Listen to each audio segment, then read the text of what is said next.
you, everyone. Please be seated.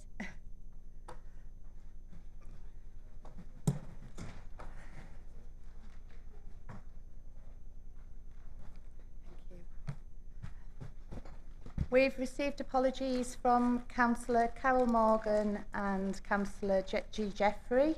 Are there any other apologies for absence, please?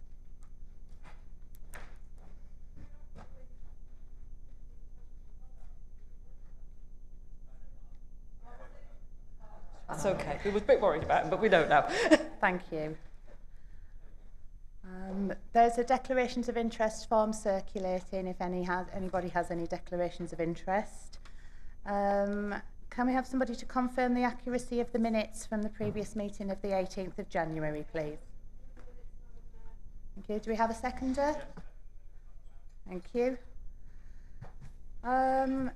Announcements from myself. I'd like to start by saying this is the first meeting I've chaired since Councillor Mike Finlay told me of his decision to resign as Longbeck Ward Councillor due to ill health. Many of you here have known him a lot longer than myself, but since moving to Mask 40 years ago, Mike's played a huge part in the local community via many organisations, including Mask Community Partnership. He's raised hundreds of thousands of pounds for MND, represented the Longbeck Ward for 11 years and the Borough as both Deputy Mayor and Mayor. In 2010, he was awarded the MBE, and in 2012, he was given the Freedom of the Borough.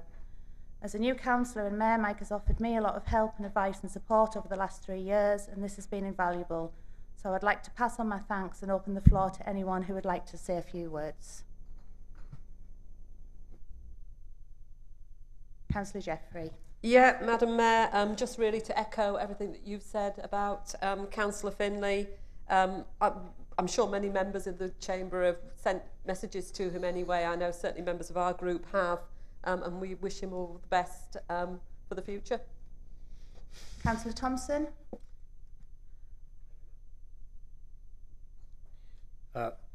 Mike Finlay is known to all of us. Sometimes he got in the way, not just because he was in his wheelchair. He wasn't afraid to ask questions. He wasn't afraid to take a point of view that might have been a minority point of view. He always spoke up for others. If we can do half of that to emulate what the history and legacy he has left, we will do him proud. We do miss him. Councillor Mason. Thank you, Madam Mayor. Just on behalf of the Liberal Democrat group, I would like to thank Mike for his years of service and send our very best wishes to he and his family. Okay, we have a couple of civic events coming up. On the 12th of March, there's a ceremony to mark the Commonwealth Day. And on Tuesday, the 13th of March, there's the Mayor's Community Achievement Awards, which will be taking place in here. Both events, you are both very welcome to attend. On Thursday, the 5th of April, I'll be doing a skydive for my charities alongside my sister-in-law. All money raised will go to the Junction and Still Parents Baby Bereavement Support.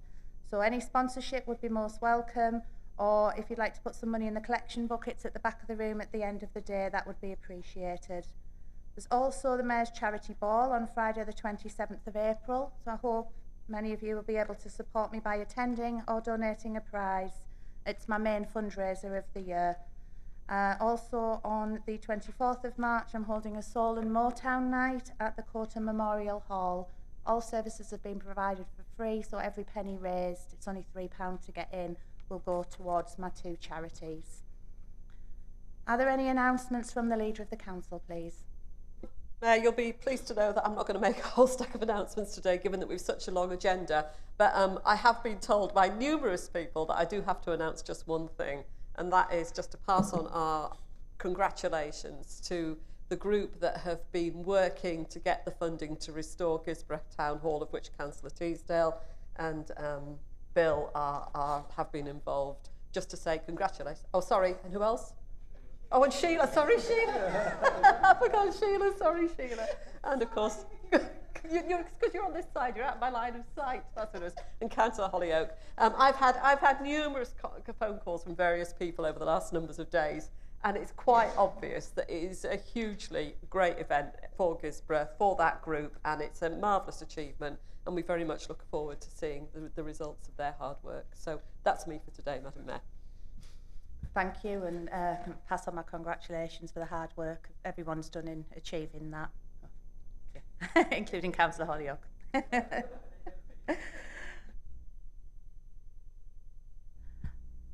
Sorry, Councillor Norton. It's never too late to say thank you, and I did send an email last week to let the elected members know how much we all appreciated the work undertaken by the Highways and the Refuse Department in maintaining the standards that they did in terrible, terrible conditions. And as I said in my email then, and I say it again, it would be remiss of me not to include all the frontline officers that helped deliver the services, not only within this Borough Council, but with the emergency services, some of them having to do some difficult journeys to get into our hospitals and into our fire stations. I really do, on behalf of this council, appreciate their efforts, Madam Mayor. Thank you, Councillor Norton. Very remiss of me, I did miss that off my announcements, and it was supposed to be on there, so very well done to everybody that's been involved. Councillor Walsh?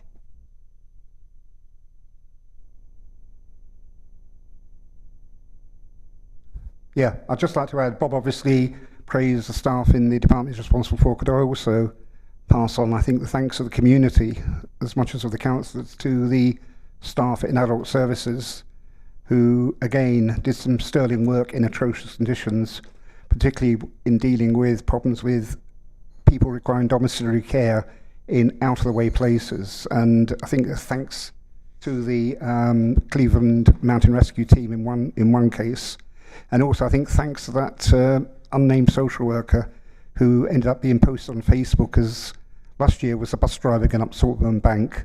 This one was the social worker walking from one case in Boosbeck to another case in Skelton down a narrow path in what looked to be subarctic conditions, meeting grizzly bears on the way, I think.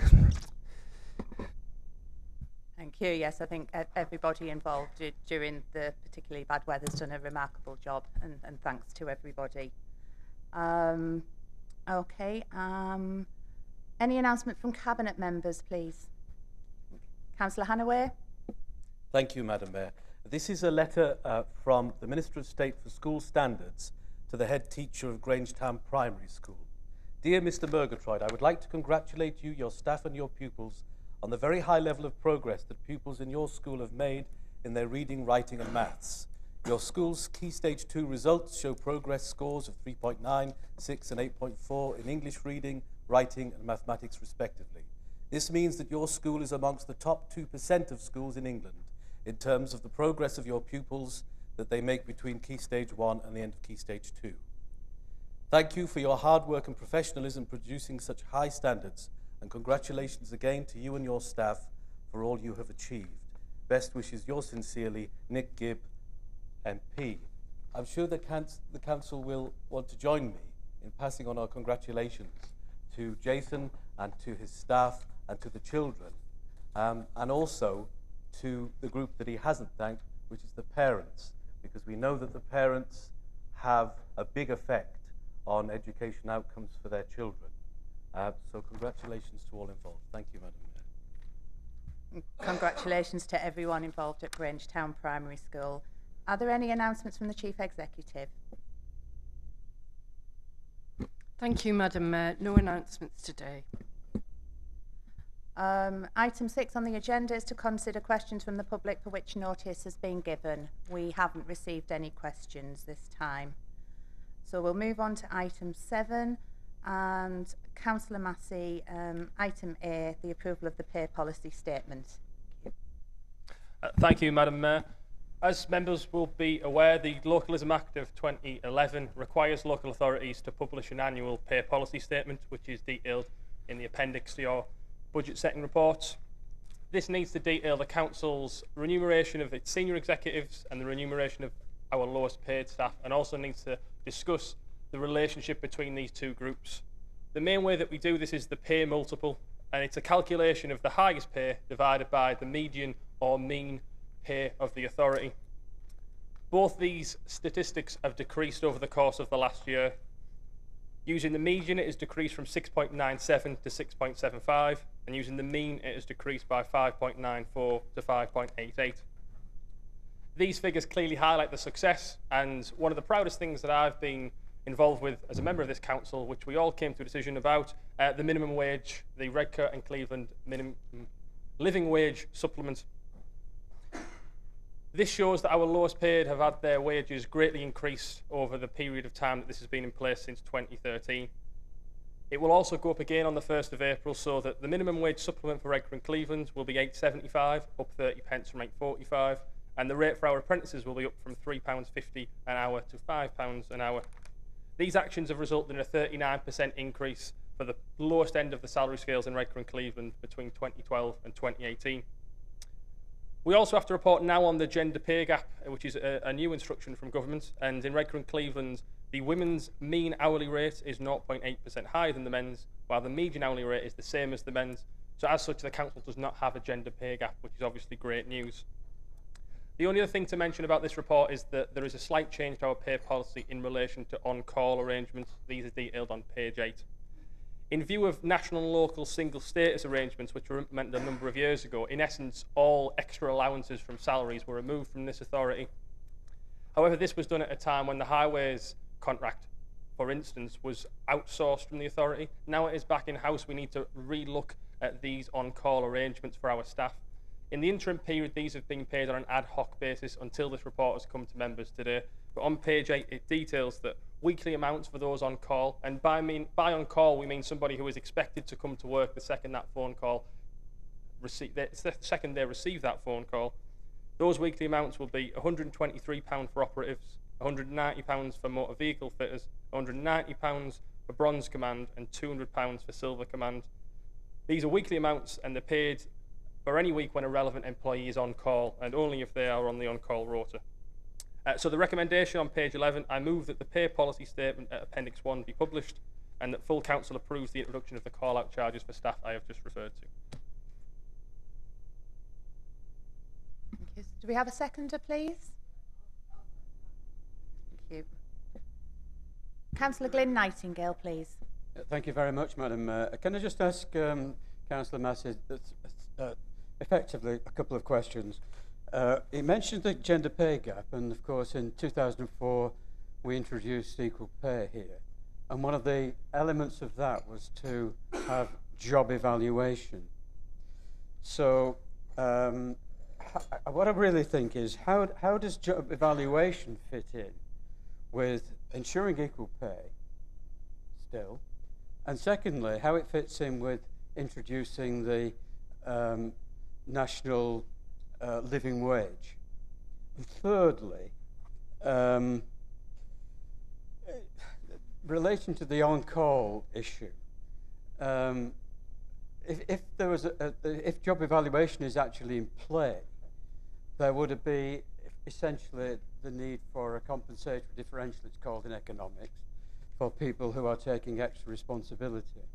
So why isn't that included in the job evaluation in the first place? Effectively, I'm not actually proposing to oppose this particular policy. I just want some clarification, and I hope you'll be able to give me that today or in writing maybe. Thank you. As there are no other speakers, would Councillor Massey like to sum up, please? I think regarding the on-call arrangements first, which was the last point, this is something that unfortunately we didn't necessarily see coming, because when we brought the contract in-house, we weren't entirely sure of what the arrangements were, but the former contractor did pay those on-call arrangements, and as such we, as a responsible body, should also pay those for staff who are expected to come to work immediately. So regarding their job evaluations, their jobs were evaluated under an older system. But as far as I'm aware, and I'll get more clarity for you on this, any employee can request a job evaluation if they think that their role has changed on the authority. I actually went, not for my own wage, but I went through the job evaluation process with HR to see how it works and to see what questions you get asked, and it is kind of a thorough system. And all staff up to a certain, quite a high salary level are on that system, and senior officers are on a slightly different job evaluation system as well. So every time a new job comes up for grabs in the authority, or every time a member of staff wants their job evaluated again, they can request that as far as I'm aware, but I'll find you more information and I'll get back to you in writing. Thank you, Councillor Massey. We'll now go to a show of hands. All those in favour of the approval of the pay policy, please.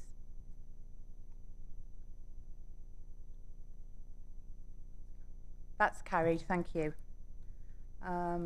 Again, back to Councillor Massey for the report of the Independent Remuneration Panel 2018-19. Thank you again, Madam Mayor. As members will also be aware, we receive a report from the Independent Remuneration Panel every year, and every year we all pretty much say, as one, councillors should not set their own allowances, and it is somewhat perverse that we legally have to. My own view on this, and it's only my view, is we shouldn't get involved in this decision, and we have an independent panel who make a recommendation. They spend time talking to councillors, they interview, they have surveys, and we should listen to what they have to say. If they say it goes up, it goes up. If they say it goes down, it should go down. So the main recommendations that the IRP have made, which are on page 20, are that there's no change to the currently assessed remunerated days, meaning that the basic allowance of the council would stay the same. The leaders' remunerated days would increase from 104 to 120 days. All of the special responsibility allowances, the independent person's allowance, the travel and subsistence allowance, and the underlying principles of the whole scheme remain unchanged. Ward surgeries would now be included in the approved duties list for members to claim expenses for, if they choose to do so. And finally, they've also suggested that for next year, the Corporate Director of Resources begins a piece of work to assess different methods of resident engagement and how cost-effective different methods may be, and a further piece of work investigating group leaders' allowance, but they're both for next year. So, bearing in mind what I said in my introduction, I move the IRP's report on block and unchanged. We have nobody wishing to speak on this, so we'll go... Oh, sorry. Please. Thanks, Councillor Walsh. Well, I agree with Councillor Massey that it is not or should not be the business of councillors to vote on their own pay. I do, however, think it's a refreshing change of heart from last year and the previous years when the Labour group has sought successfully to meddle with the report of the Independent Remuneration Panel. As always, the Liberal Democrats will be abstaining on this item. Thank you, Councillor Mason. Councillor Thompson, please. Thank you, Madam Mayor. I note the recommendation in respect of the leader. I agree with that recommendation. There is an errata on page 11, and that is we continue to refer to the Executive Scrutiny Board, which of course does not exist. Therefore, before we agree, I think the report ought to be amended appropriately so that we are recommending allowances for committees which do exist. Thank you. Councillor Massey, are you happy with that amendment? So I'm happy to accept that amendment and well supported, Phil. Thank you. And if we can please have a show of hands as to those in favour of accepting the report of the Independent Remuneration Panel, please. That's carried. Thank you. Okay, on to item 7C and back to Councillor Massey for the medium-term financial strategy report, please. Thank you once again, Madam Mayor. This is the last time, hopefully, you'll hear from me today in depth.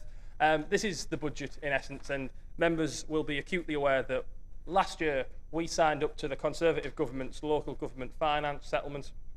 This allowed us to set a 3-year budget strategy, which 40 of us in this chamber agreed upon last year. It was meant to be guaranteed, the funding that we get from government, over this 3-year period, of which we're about to enter year 2. And this resulted in us planning for £25.6 million of cuts.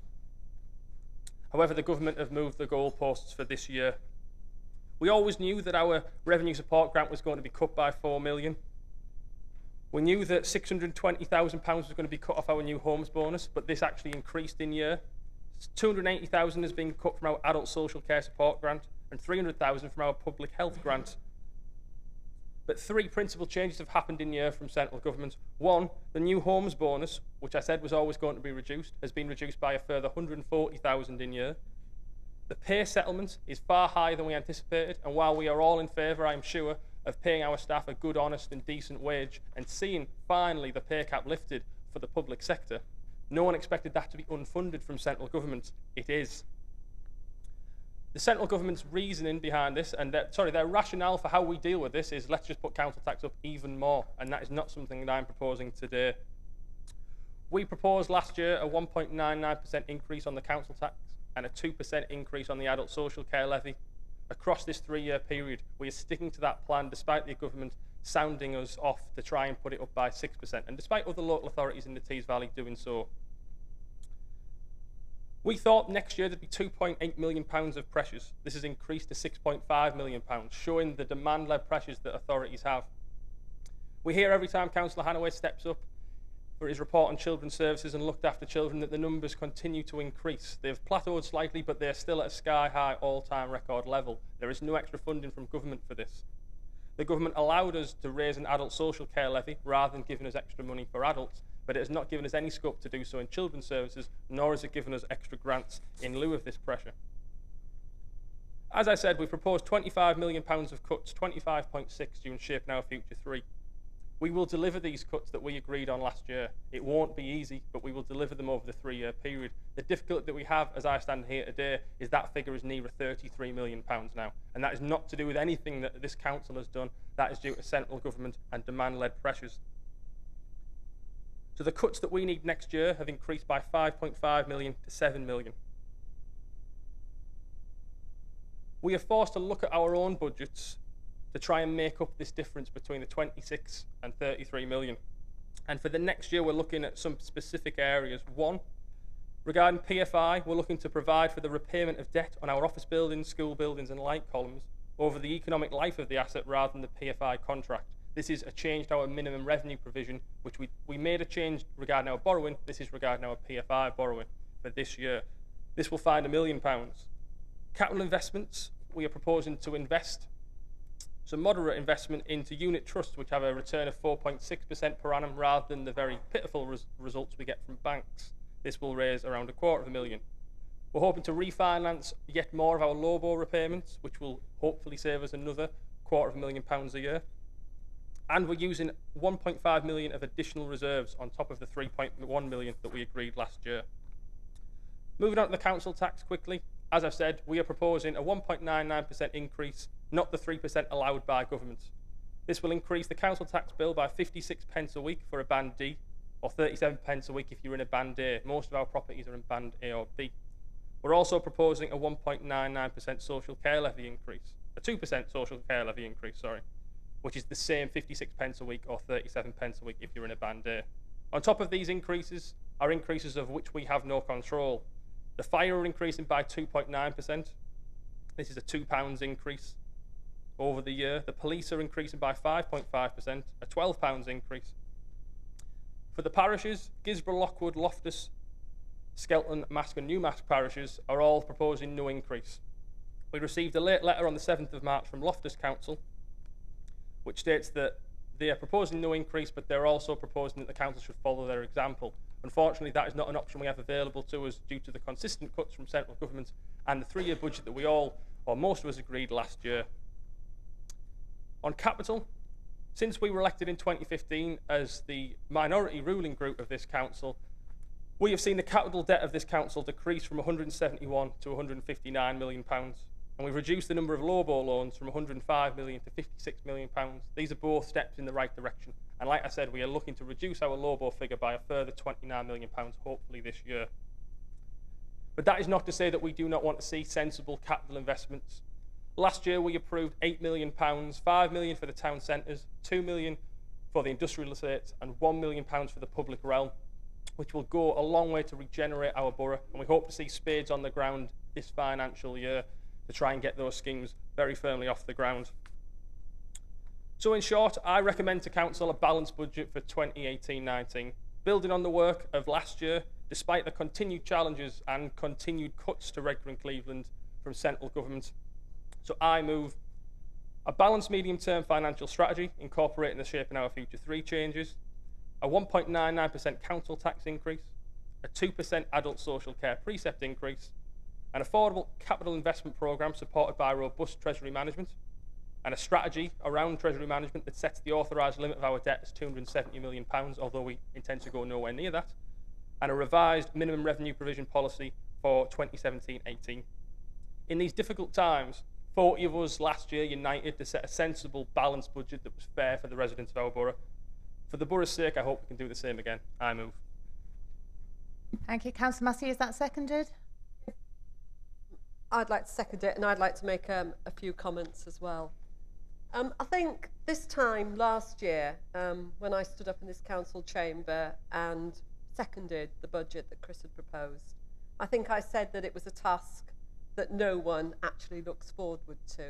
And I think that's the same. We do not look forward to setting the budget in this council chamber. But even though we didn't look forward to it, what we did by the time we got to the end of that meeting is that the vast majority of councillors here in this council chamber agreed our 3-year budget. It was the first time in a long time that we'd stood together and agreed our 3-year budget. We did so with heavy hearts, knowing that it would increase council tax, but also knowing that we'd made good decisions that would protect services and ensure that we delivered new growth in our borough. Services that will protect the vulnerable and growth that's going to provide a sustainable future for everyone that lives in Redcar and Cleveland. And that's the crucial thing here, growth that will deliver that sustainable future. And I think that's why all of you, the majority of you anyway, supported that budget. Because with very, very few exceptions, you understand our dual responsibilities to ensure, as I say, the borough grows and thrives and to take care of and support those who need it. I can't imagine anybody in local government who doesn't believe that those two things should be our priorities. The other good decision that we made last year in setting our 3-year budget was to provide certainty. We had decided together, and we have decided together, the things that we should cut as part of Shaping Our Future 3. Cuts that we knew would affect the frontline services, including most visibly changes to our libraries, and also perhaps less obviously changes to the way we deliver key services for children and adults. That long list of reductions and changes that we all agreed has resulted over the last year in reduced services and less jobs. And that's only year one. There is more to come. But we're clear that those cuts are, and that we are planning to deliver, should be delivered in an ordered way that allows this council to plan effectively, and that is what was supported by the vast majority of councillors in this chamber. We are a multi-million-pound business, and we need to have effective financial management, and that's what we did by setting that 3-year plan, and I congratulate you all for the part you played in delivering that budget. So what do we have to do today? Well, as you've heard from Councillor Massey, the proposal is simple. You need to confirm the decision you made last year to increase the council tax by just under 1.9%, 1.99%, and the adult social care levy by 2%. So you're confirming the decision that you made last year. I know that isn't easy. We're under significant pressure from the Tory government to increase our council tax to 3%. They expect us to put our council tax up to 3%. But we, unlike them, understand how difficult times are for our people and how important they, like us, have certainty to plan their finances. That's why we kept our promise to freeze council tax in the first 2 years of this administration, and that's why we keep our promise today to maintain the increase at just 2% as we did last year. That makes our overall increase during the lifetime of this administration significantly less than any other borough in the Tees Valley and one of the lowest nationally. Keeping council tax this low will be hard. We're in a worse position financially this year because of rising demands to support children and adults, as Councillor Massey has pointed out. So there are more difficult cuts to come, but we need to keep the right balance between what people can afford to pay and what services we provide. Sadly, very sadly, this is a point that this Tory government completely fails to understand. They instead demand that we raise more cash from local people, thus showing their complete ignorance of the situation faced by authorities like ours here in the Tees Valley and the families that live here. These are demands, as I said last year, made by a government full of millionaire ministers, so far removed from the reality that they have no idea of the impact of what they are doing. And I think we've seen that time after time. The Chancellor gave no additional support for children's services. Only at the very last minute did he provide... Sorry? Can you sum up, please, Councillor? Only at the last minute did he provide a small amount for adult services, and he failed once again to provide the much needed extra rural funding for East Cleveland. And they couldn't even keep their promise to maintain funding at the levels that we agreed. So I would say to you, this is your budget, the one you've already agreed, the one that will provide the balance between ensuring good services and new growth, and the one that, despite the overwhelming pressures from government to demand that we take more back from our people, that we actually keep that promise, and I hope it's a promise that you will all keep as well. Thank you. Thank you, Councillor Jeffrey. Councillor Kerr, please. I think it was Councillor Turner and I were the ones who got away or are still swimming freely, because we, in fact, did not vote for the 3-year budget, because it was obvious it was a means of entrapment, and how you'll say now, well, you virtually said it, how can everybody on this side not vote for your council tax and your budget when in fact you've already voted for it in advance? Well, I haven't, and I think it was you, Councillor Turner, who was the other person who resisted what was a bit of bait to continue with the philosophy of the sea. Now, I think you didn't quite quote what your promise was in 2015. So I've brought my dog-eared Labour card along just to let you know exactly what you said. And you call this a pledge. It's really strong.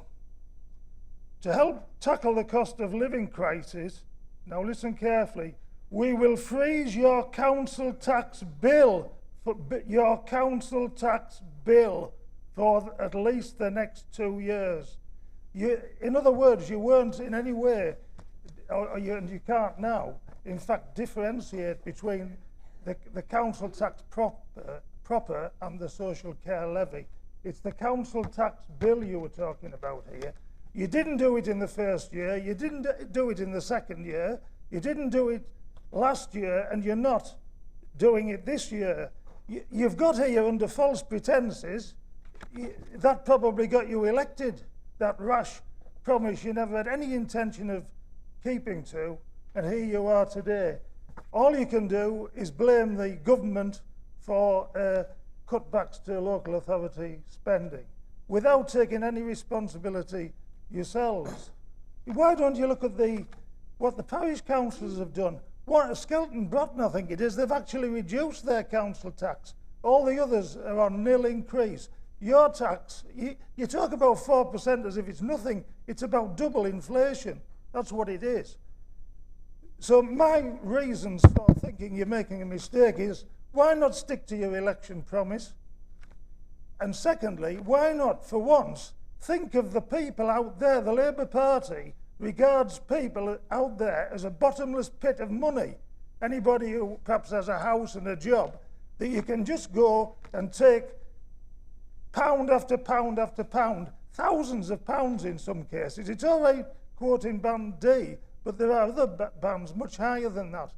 People cannot afford it. Wouldn't it be better to slacken the reins and let people spend their money in the local economy? That would do a lot more good than this council snaffling all their hard-earned revenue. And I just feel, how long can this go on? People just cannot afford to pay. And I can see even Labour members nodding their head. perhaps they can't afford to pay. So with that, I'll be obviously voting against. Thank you. Councillor Mason, please. Thank you, Madam Mayor. The budget we have been presented with today, Madam Mayor, is a Conservative budget. The government has acknowledged that against a backdrop of monumental spending cuts, local authorities across the country are struggling to provide both the statutory and non-statutory services it expects them to provide. The government acknowledged a serious shortfall in adult social care funding, so it introduced the so-called adult social care precept, passing the onus of responsibility onto local people. The government has acknowledged a serious shortfall in local government funding generally, so it has raised the referendum trigger point, again passing the onus of responsibility onto local taxpayers. The reality, Madam Mayor, is that austerity has gone too far, and it is simply reprehensible for this council to be complicit in that austerity and expect the people of Redcar and Cleveland, already hit by cost of living rises, huge job losses, and serious levels of deprivation, to foot the bill for a botched national approach to local government funding. Taking another £3.1 million out of the local economy will not only damage businesses and the area's capacity for regeneration, but it will stretch even further our already overstretched third sector as more and more families are pushed closer to poverty. I do not dispute for one moment that this council needs more money to continue to provide invaluable services to our most vulnerable residents, for children in care, for the elderly and lonely, and for vulnerable adults. But increasing the financial burden on already struggling households is not the answer. It is not credible, and it is not sustainable.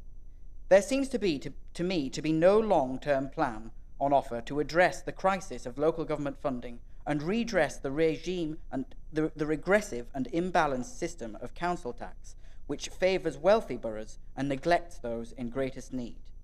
This council needs to be sending a clear message to Westminster that we do not have the funds we need to deliver vital local services, and we have no means of raising them locally without digging our area further into a deeper quagmire of deprivation and welfare dependence. Thank you, Madam Mayor. Thank you, Councillor Mason. Councillor Watts, please. Thank you, Madam Mayor. I cannot support the level of increase in council tax proposed, nor the plundering of our reserves. Our residents cannot afford these increases, and I would suggest that there is still room for further reductions in funding some of the departments. During the year, we've considered fees and charges.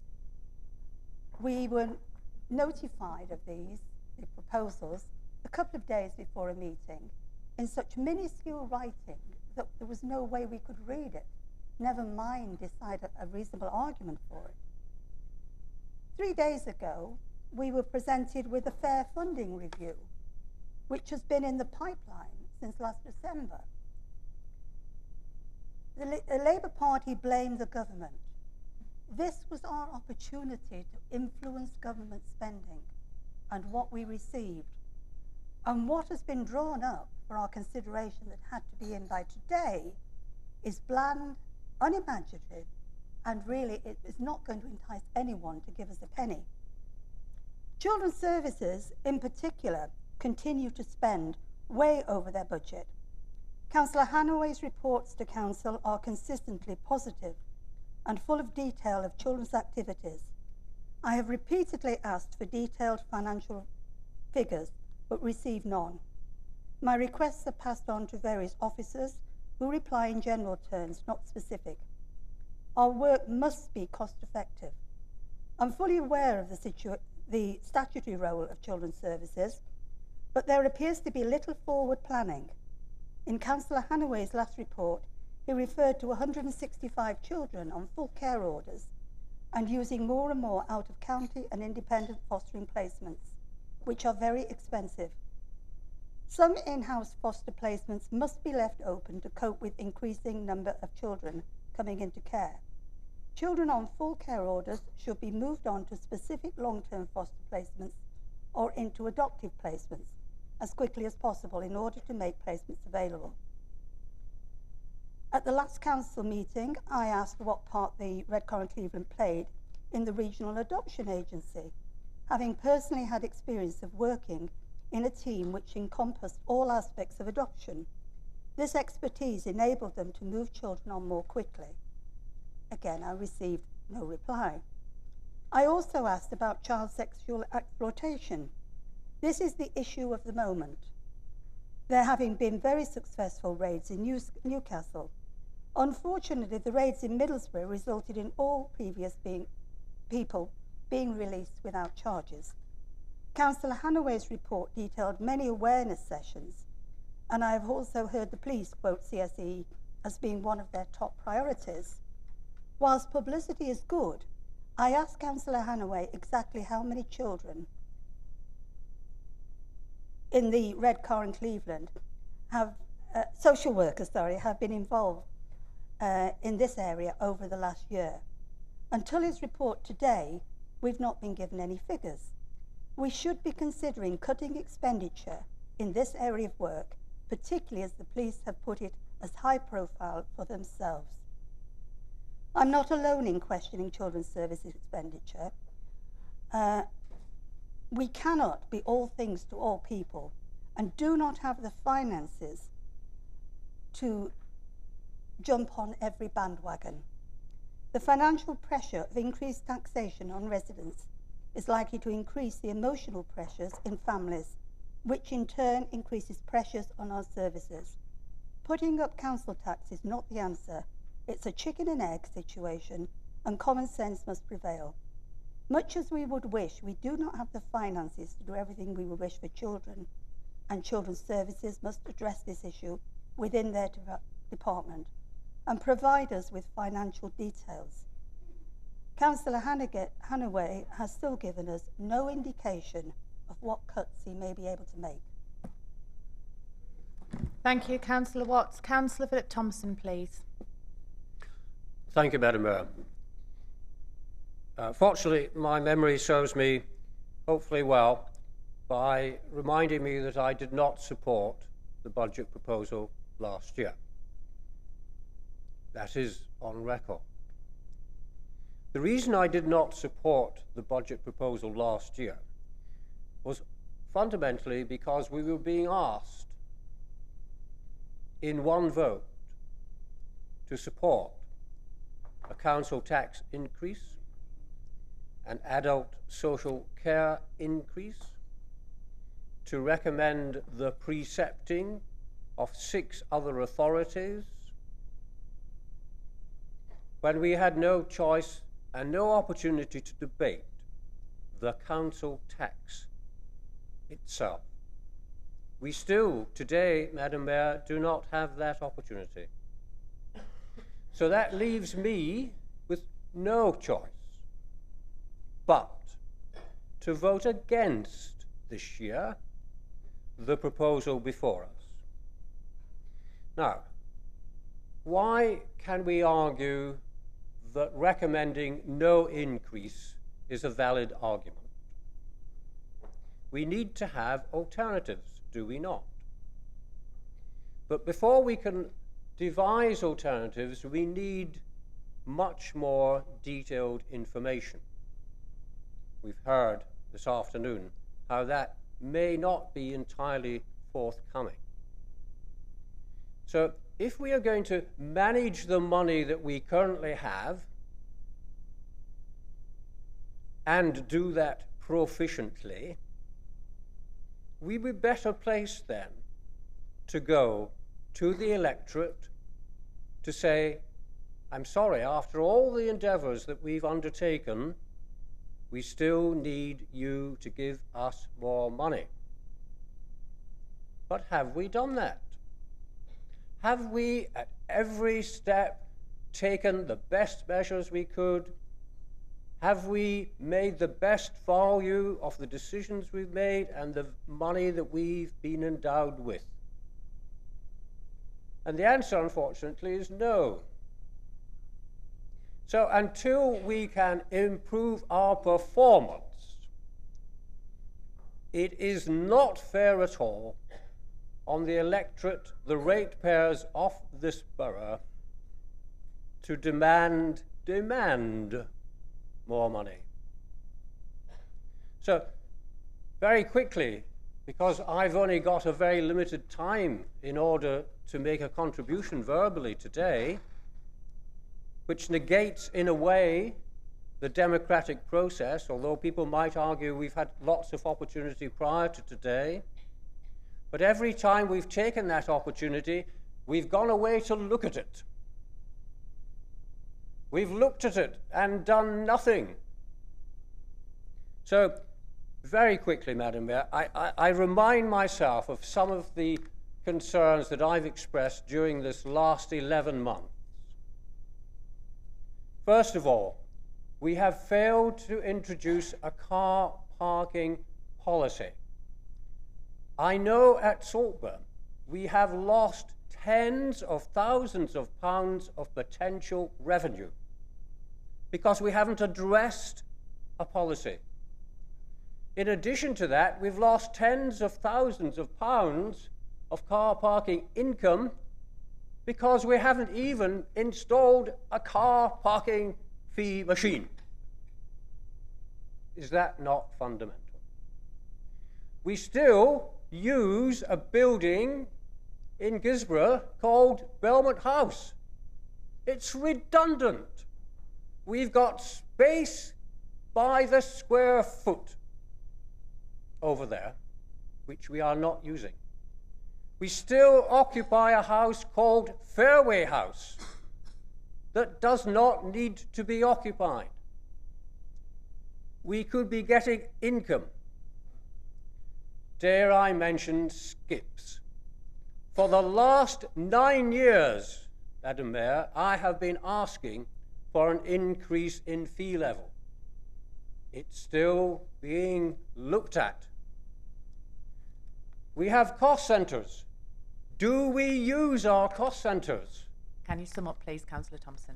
Well, I don't know if we use our cost centres because only 82% of managers make returns against them.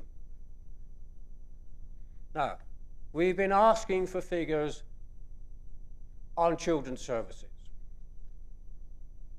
The last thing anyone in this chamber wants to do is ignore the demand for need for children. But throwing extra money at every budget does not address an issue. We can recall the 10 million overspend in adult services. Not just because the demand was there, but we were not managing our resources. That, fortunately, now is almost under control. So before we ask for more money from members of the public, not waving a banner saying, no one will give us enough money, we have to do better with the money that we have. Now, I would have supported a motion for an increase in adult social care.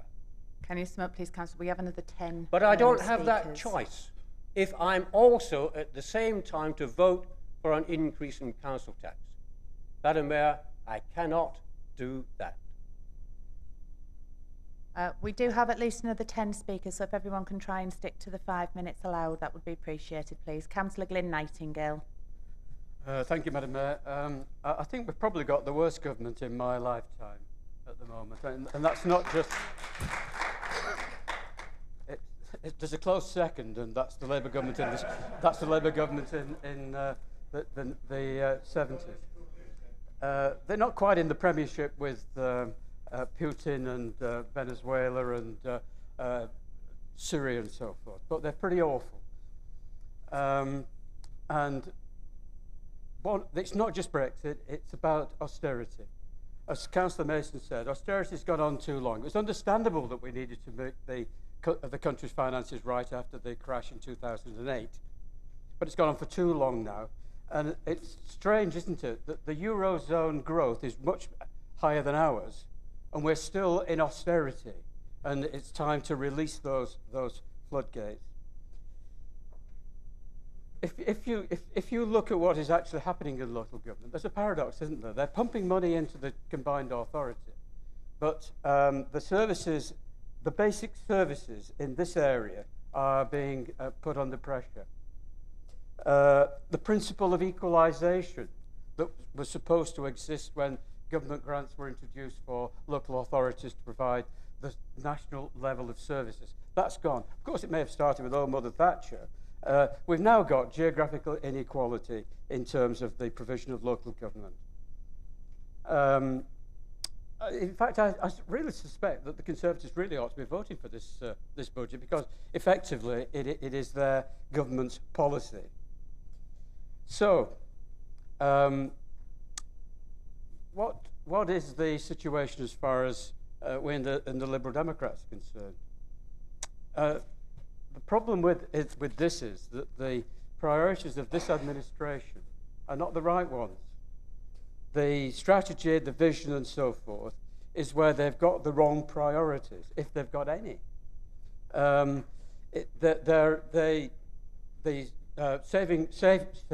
Shaping our future was inadequate, and it lacked depth. Of course, last year we voted to increase the council tax, and we voted to increase the precept. But I don't remember actually signing a contract to do that for 3 years onwards. Clearly, this administration was on trial.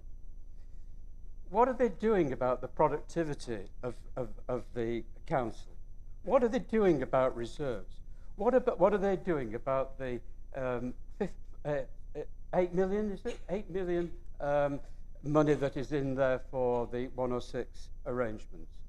What are they doing about working out what is desirable and what's essential for the council? I mean, just one example. It's trivial, absolutely trivial, but it does illustrate where you should be looking after the pennies as well as the pounds. There must be 50, if 59 possibly, coat hangers in the members' library. What on earth are they there for? Today there is one coat being used. It's unbelievable. Why are we having so many pens issued with the council's name on? This council is a report writing factory. We have pages and pages. Here's another heavyweight tomb as well. We're a report writing factory. Most of the decisions that are being made by the council need only one A4 piece of paper. And if it's a really detailed one, let's have 3 or 4 then. But we do need to look at our essentials and ensure that we are dealing with those as a priority. Finally, Madam Mayor, in conclusion, I would actually, rather like Councillor Thompson, I would be quite prepared to vote for the precept. But we've got this irrational decision that's been enforced upon us that we have to vote for these. The council needs to have the incentive of financial rigour, certainly.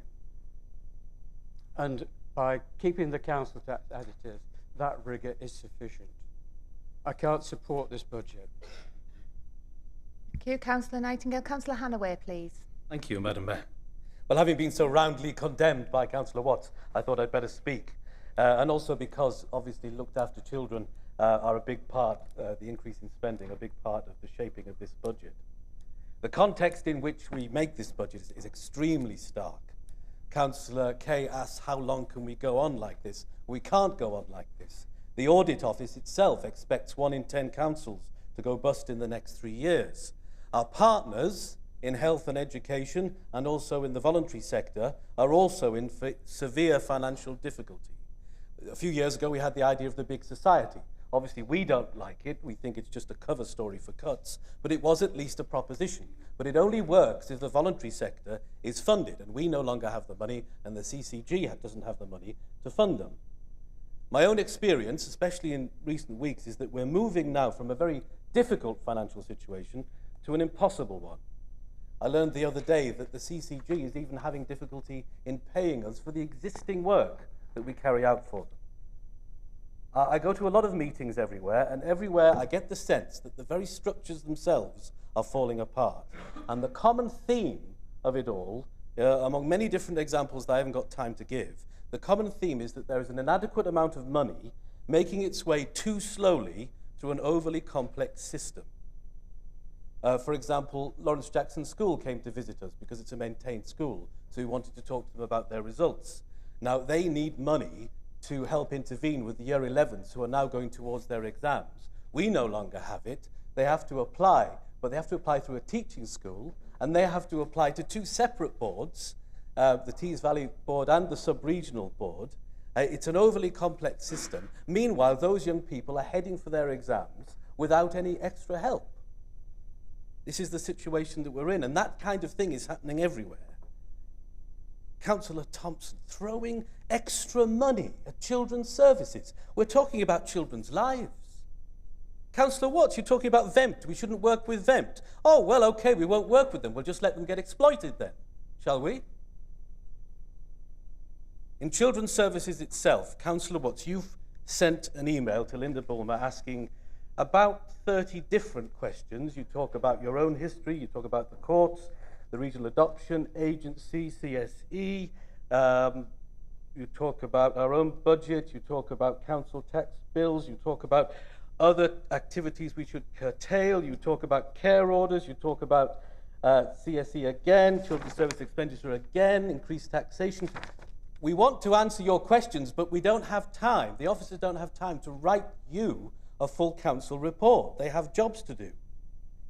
You talk about our cost effectiveness and that we should stop spending money on other things than statutory things. Well, in some cases, those other things, like early help, they're designed to stop us having more looked after children. I discovered today that most of our children in child protection didn't have an early help assessment. And that's because, for example, if a child is injured, then a health professional will go straight into the safeguarding system, bypassing early help. Or many of the people refuse help. Many of the families will refuse early help. And that's a really big factor. In my experience of going out with a health visitor to visit a family, or looking at a child protection review, or visiting a parenting course, you know, we have to realize that the scary thing about children's services is that the expenditure is very closely allied to emotional decisions by the people involved in the system. And sometimes it's very small interventions that will make all the difference between a child being in child protection and it being in the child in need system. And those small interventions have big financial consequences. So we can't just give up on the lower levels of help and just concentrate on the statutory things. As a health professional said in the safeguarding board this morning, if we get the neglect right at the early stage, we'll have fewer issues with CSE later and fewer looked after children as well. So could you please bear in mind that, you know, this is a very complex situation. It's a complex and difficult budget. Please and that coming to Councillor these Hanaway. difficult decisions is much, much harder than making an angry speech. Thank you, Councillor Hanaway. I think some of the conversations are going slightly off the budget topic and more into specific areas. So we need to try and get the for and against the debate going on the budget rather than individual groups. So Councillor Clark, please. Right, so thanks very much, Madam Mayor. Yeah, this is a very difficult one, of course, isn't it? This is another payments, etc., by central government. Second worst central government I've ever known in my time, because the first one was under Tony Blair. He is horrible.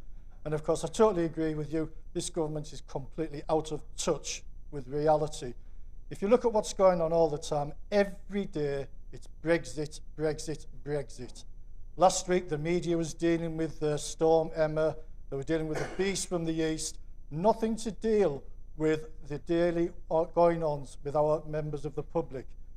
Nobody's talking about the pressures that we're under as local governments. And that's not on. That is completely incorrect. I'd like to know also, where is all the money going? It's being cut and cut everywhere, right across the board. So where is that money going? Is it something we'd have to do to bail us out for Brexit? I don't know, but there is no choice. I'm going to contradict myself here. I don't want to vote for the budget, but what choice do I have? But what they should be doing, this government, if you could ever get an independent body, they should set up an independent body to do a stress test on all of the local authorities. And let's just see, what are people saying about, we can't pay for this, but we can pay for that. They did it with the banks, so why don't the government face up to the responsibilities, and instead of me having to go through the potholes back over to Gisborough, or tell people there's no money for this or for that, get them to do a stress test on all the local authorities, and let's just see what the true picture is, if you can ever get that independent body to be truthful about it. Thank you. Thank you. Councillor Lanigan, please. Thank you, Madam Mayor. And I'm sorry if I repeat what other members have said. I haven't got much hearing, so if I've missed. I just want to say, Madam Mayor, that I actually feel that councillors are made to feel guilty over this 2% that we've got for our elderly and children. But I've got to say about our elderly care budget and our children's services, it's out of control. I have asked several months ago for an actual breakdown in where this money goes and to get somebody in to have a look at it. Nobody at this side of the chamber, and I'm sure they'll all agree, we don't want any problems with the children or elderly care. But we've got to get a grip and we've got to look at reality on this. The people out there, they can't afford it anymore. If you look at the tables right across Redcar and Cleveland, and you look at the area that pays the most council tax, it's Loftus. And then the one after that is our other mining village that we've got. We are one of the most deprived areas that we have. There is no money going in there. We have no infrastructure. And this council is not helping with that. As much as we've asked for you to get into East Cleveland, the people in East Cleveland are saying, you're putting all these things up, what services have we got? Councillor Jeffrey said about we must do this in order to maintain good services. I'm quite sure that the majority of you were there when Barry Coppinger came to let us know that it was going up 5.5%. And when he was asked, well, that's okay, how many police officers are we getting? And the answer was none. We're asking you to pay this money in order to stand still. Well, that's not good enough for my community. And that's what the people out there are asking. And you all must be asking yourself the same question. And it's all right for us sat in here. We get our council tax allowance or we get our pension. But the people that I represent do not. And although you're saying it's a band-aid and that there's a cut-off, I'm talking about the people who are right on that level, who don't get benefits, who don't get anything else. And we are making it worse. If it was for 2%, for social services, I could go with that.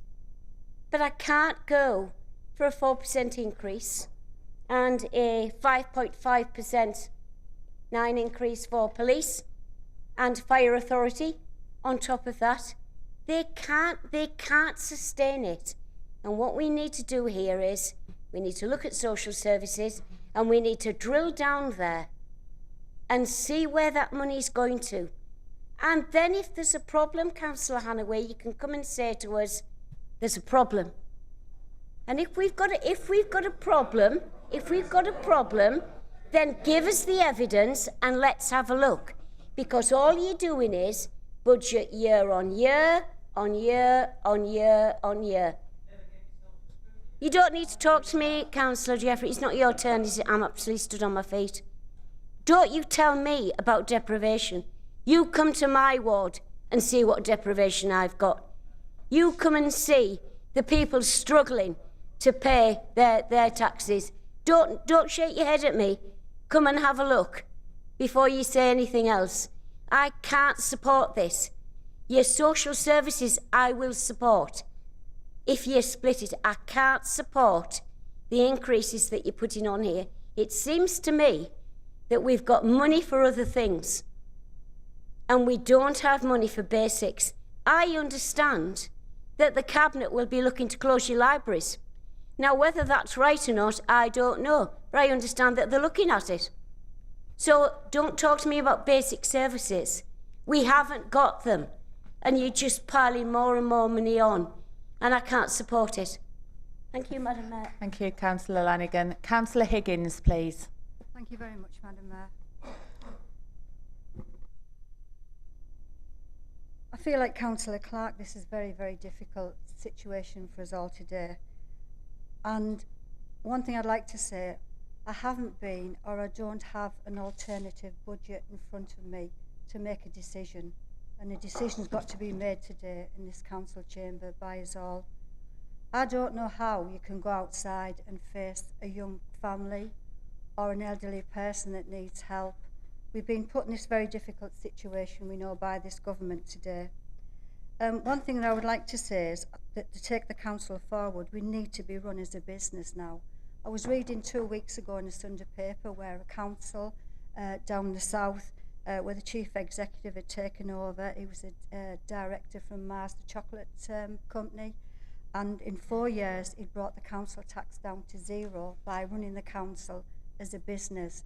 And I feel that that's how all councillors is the way forward that we've got to take forward today. I do remember years ago when I was on the audit committee of this council in 2007-8, when the external auditors came in, the council had been borrowing and borrowing and borrowing, and the warning from the external auditors was don't borrow any more. I brought it up at the next meeting when the council had brought a report to borrow again, and I highlighted this, and I was told by the officer in charge at that meeting, oh, well, the government won't let a council go under. Well, look at the situation all councils are in today. So it's a very difficult decision that we've got to make. We have got the economic growth strategy with all the town centres getting £1 million as well to help our town centres. If we vote against this budget, you're voting against that.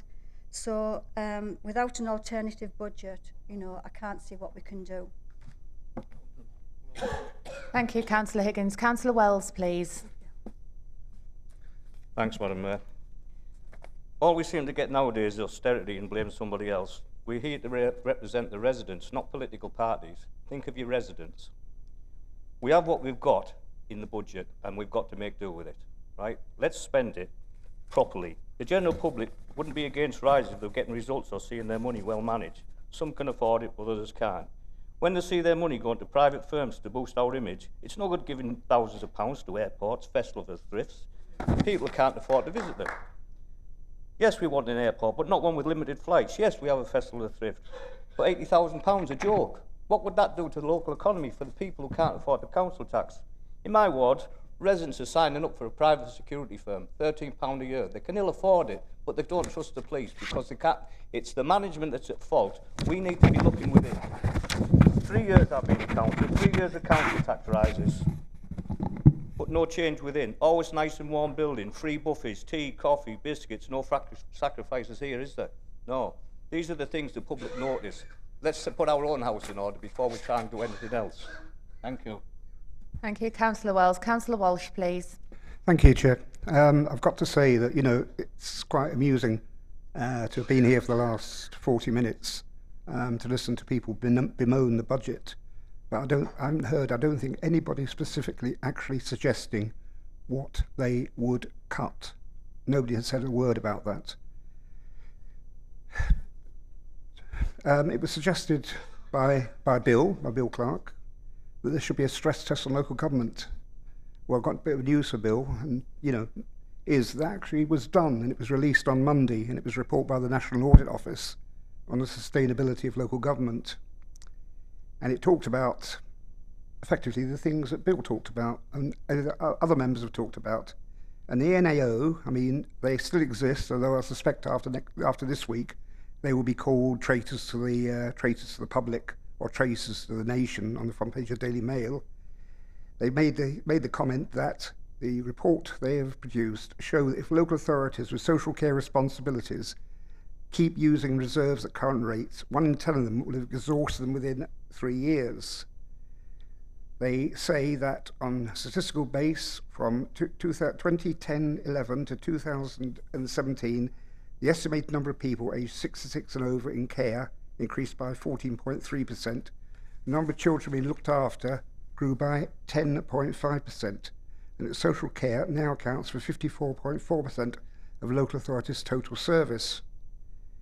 But that compares with a 32.6% reduction in spending in all other service areas, including reductions of 52.8% on planning and development, 45.6% on housing services, 37% on highways and transport, and 39.9% on cultural and related services, which is actually in short term your libraries. And there is further evidence. They say since the 2010, a year that will go down in infamy, 33.7% of fewer households have their waste collected, at least weekly, whilst the number of bus miles subsidised by local authorities outside London has fallen by 48%.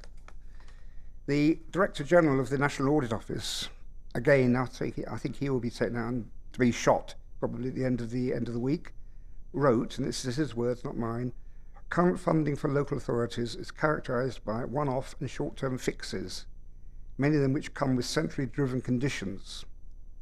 This restricts the capacity of local authorities, and yet the weight of responsibility to respond to increased demand and maintain services remains very much on the local council's shoulders. The government are sleepwalking into a centralised local authority financial system where the scope for local discretion has gone. Now, that's the National Audit Office. It's not a Labour Party councillor. It is not somebody on the extreme left. It's not Jeremy Corbyn on Momentum. This is a government civil servant saying that. I very much doubt whether the government will take much notice of it, but there we are. This is what we have. And I think the reason, and again, I can't remember whether it was Bill who said it, that the fixation with Europe that we have now has effectively blocked out any forms of social policy making in this country in the last 3 years. Can I give a message to the government, and I hope it's conveyed? Forget about Europe and worry about Eston. Forget about the Customs Union and worry about COTAM. And the final one is bin Brexit and make sure the benefits from binning Brexit come to places like Broughton, Hoogersbeck and Bankfields. Thank you, Chair. Councillor Davies, please. Thank you, Madam Mayor. Council tax is set to rise in 95% of authorities, while 93% will hike service fees, according to a 2018 State of Local Government Finance research. The planned increases come as 80% of councils fear for their balance sheets.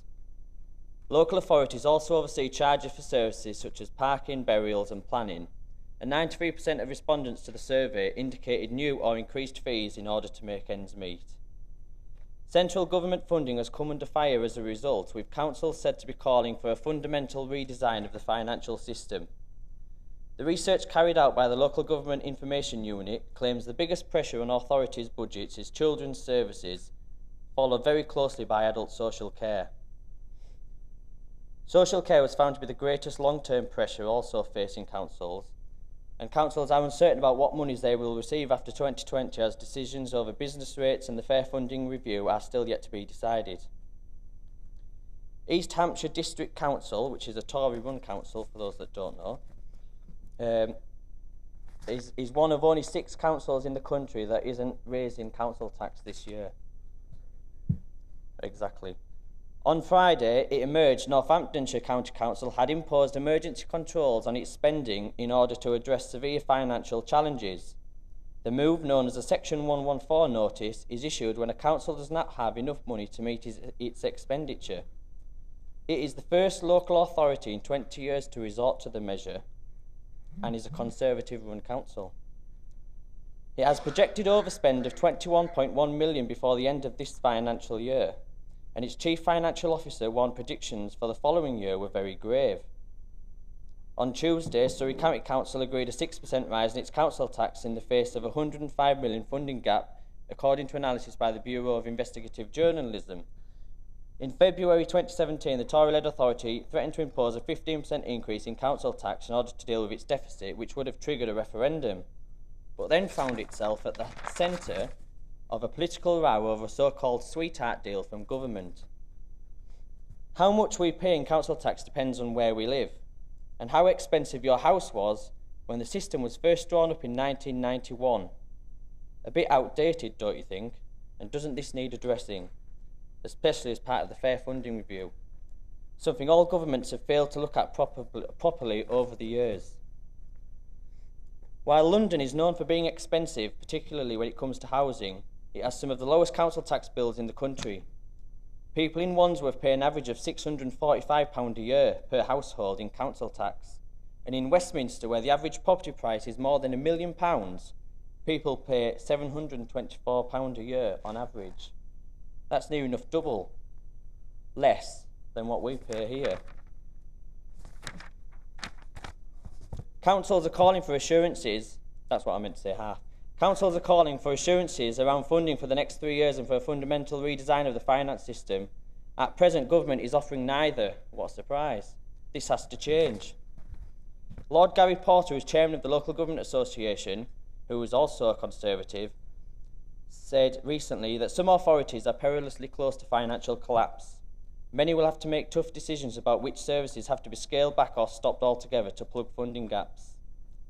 Extra council tax raising powers will give some councils the option to raise some extra income, but will still not entirely ease the financial pressure they face. This means our council faces having to ask residents to pay more council tax while offering fewer services as a result. And the LGA are also calling on government to allow local councils to retain full business rates instead of the mere 49% it does now. Something I and I hope a lot of people in this council would support in due course. However, this would only deal with the pressures over the next 4 years up to 2022. So, Madam Mayor, with all that in mind, it is my intention to vote against the raising of council tax, and I'll explain why. I'll also urge others to do the same, because I and we should not be held over a barrel to raise Tory stealth taxes on the backs of the residents of this borough, because our government will not face up to their responsibilities to care for the most vulnerable people in our society. The government changed the goalposts, according to Councillor Jeffrey, so therefore I'll change mine. Thank you, Madam Mayor. Thank you, Councillor Davis. Councillor Ian Jeffrey, please. Can I first of all, Chair, point out to Councillor Wells, he wouldn't be sat there today if it wasn't for the Labour Party. So much for you talking about party politics not being at local government level. You didn't do the right thing and resign and go back for a fresh mandate from your electorate.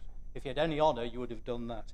I think one thing we can agree, Chair, this afternoon, that there isn't an effective working partnership between central and local government, and that needs to change. I mean, Councillor Mason was talking about the regressive nature of council tax. Well, you and your party were involved in a coalition with the Conservatives. You could have done something about that and introduced a mechanism that would effectively arrange that partnership both between the responsibilities of central government and the fundraising abilities of people at local level. And until that changes, until we start talking about things that's working on outdated calculations from 20 years ago, nothing fundamentally is going to change. And I'm encouraged to hear the Shadow Chancellor, John MacDonald, talking about having some sort of a land value tax under a Labour government, because that'll be far more equitable than the system that we've actually got at the moment. But I've got to say, you know, there's been a lot of whinging this afternoon, but as David Walsh quite rightly pointed out, there's been no alternative put forward at all. And to some extent, Councillor Davis took the wind out of my sails, because I was going to point out the very council that he's mentioned, and that's Northamptonshire. I mean, the Tory leader of that council, that county council, has just been dumped by her colleagues. Her name happens to be Heather Smith. Don't know the woman, but clearly she wasn't doing an effective job, despite the fact she presumably had the backing of the Tory government. And if you think this council's doing badly, Councillor Thompson, you were critical of our performance, and you said we've actually done nothing. Well, let's have a look, shall we, at what Northampton Council is actually doing at the moment. They've effectively got the commissioners in because they're bankrupt now. they can't do anything. Councillor Davis explained that to us. All bus subsidies are going in that council area, and the National Audit Office, again, David raised that one, which is an independent body, and they'll probably get shot at dawn, as you rightly say, because they're being honest with the government, talking truth to power, I think the expression is. All their bus subsidies are going, and they've calculated that bus budgets have been slashed by 40% since 2010 in this country, and that, by definition, almost affects the poor, the vulnerable, and the elderly. Some of those will live in your ward, Mary. You know, people in East Cleveland can't get decent buses to go to places they need to go to. So there's an explanation for that. Their social care for disabled adults and children is described as being on the verge of being unsafe. And that's not a situation we have here, thankfully, because we look after the children and adults, and we see that as an absolute priority for us. Over half their libraries are going to close in that council. They've taken 40% out of the trading standards, they've stopped doing road repairs, they've frozen all pay, and they're banning all new spend. And they've said, in addition to that, more further cuts may well be required. I mean, it's an absolute disgrace to come here and criticise what this council has done, and this council is trying to do under extremely difficult circumstances. And don't you preach to me about poverty, Mary Lagan, either. I don't want to make a contest out of it, but many of us in this room are familiar with poverty and the effects of it. And government has got a responsibility here, and it's about time they actually faced up to it. And you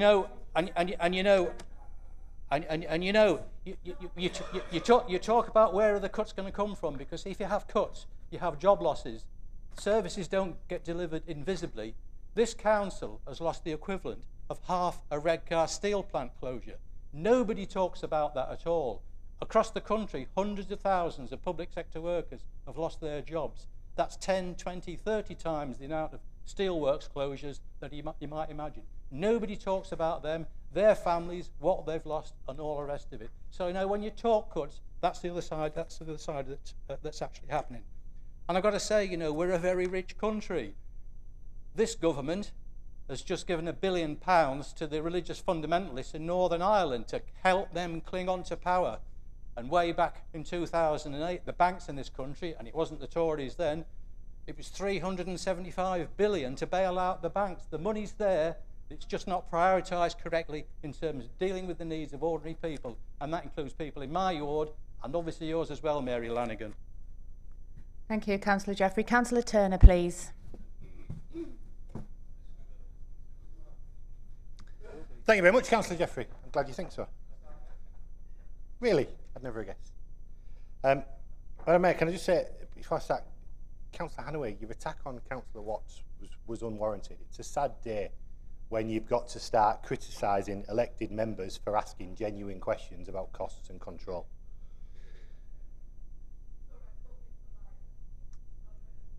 Possibly. Councillor Massey, you waxed lyrical about cuts, cuts and more cuts.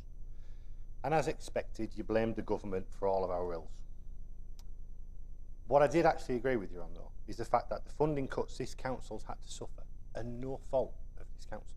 You're dead right on that. Councillor Jeffrey and Councillor Walsh, in their wisdom, have said nobody's put an alternative forward. That's because it's not our job. That's your job. That's cabinet members' responsibility to look at the costs. And what I want to put to you is you didn't try. You didn't scrutinise those costs. You didn't make an effort to ease the burden on the residents of this council. I'll give you a couple of examples. And they're not coat hangers, although I thought that was quite an interesting point from Councillor Nightingale. There are many in this chamber that smoke. You go downstairs, you cluster outside, right? You puff away. You know it's bad for your health, right? There are others, myself included, that could lose a couple of pounds without any thought. And if we did that, we all know it would be better for our health. Our first port of call, though, shouldn't be that we think the council should help us do that.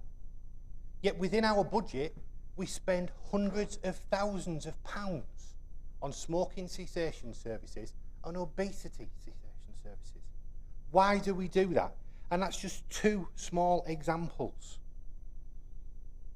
Councillor Jeffrey, our leader, highlighted the pressure on children's services. And I actually do agree with her. She's absolutely right that children's services is under pressure. But what we didn't do is we didn't scrutinise why. At the meetings we had as group meetings, there was no detail. At one point, we couldn't even say, no, I don't, Councillor Jeffrey.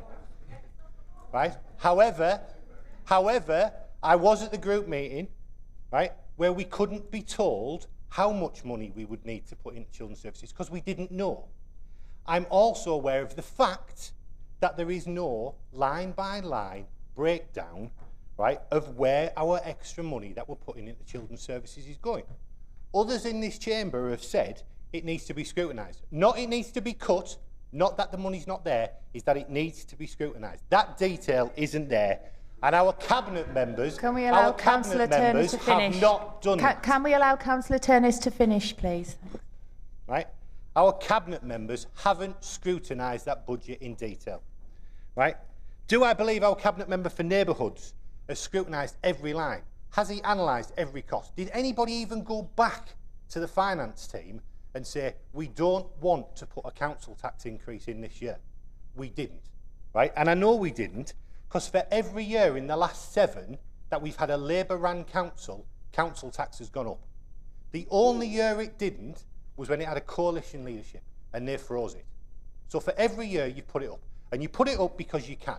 You put it up because of your socialist tax and spend values, right, that you keep thinking will do it. And we'll keep blaming somebody else. We'll keep taking the money from somebody else. Our residents can't afford it. Every council member on this side of the chamber has a decision to make. And the thing about this side of the chamber is councillors like Councillor Higgins and Councillor Clark, who I respect immensely, will make that decision based on what they believe is right, based on what they believe is right for their residents. Every other council member will make that decision here, apart from on that side of the chamber, because you will make the decision based on what you're told to do. Can you sum up? It is a really, really difficult decision to make for everybody. But the only way we will change, and I'll put this to Councillor Higgins and Councillor Clark, the only way we'll get an alternative budget is if they make it happen. They are in charge, it's their responsibility. Can you sum up, please, Councillor Turner? The fact that council tax is going up again is because they choose to put it up again, just like they've chosen to put it up every single time they've been in power. I won't be recommending this budget, Madam Mayor. Thank you. Councillor Eyre, please.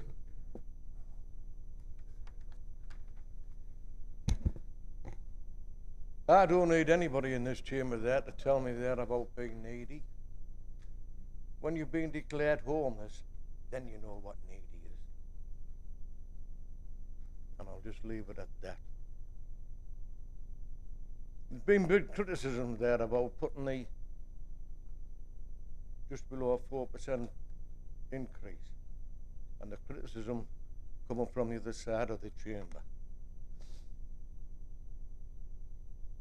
In many cases there's been no alternatives put forward.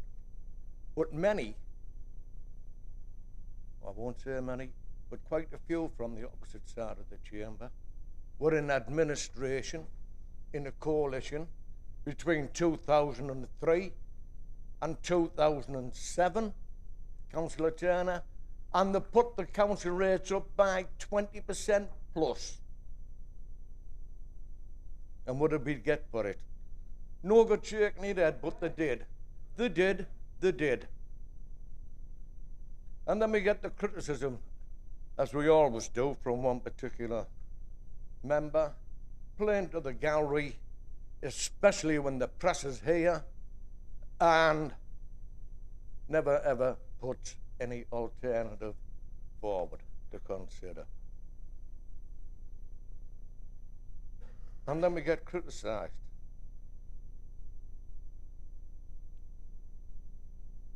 You know that to keep the council tax this year at 0. Wait until the people come to us. So then we don't raise it, and we wait until the most vulnerable come to us. Mr. Councillor, I haven't got anywhere to live.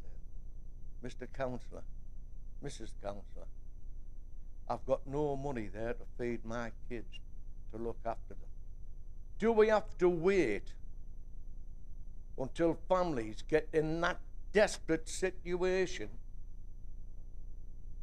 before we are willing there to try and ease their predicament? What a callous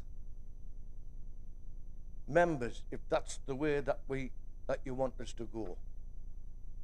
It's not this council, this side of the chamber, that you should be criticising.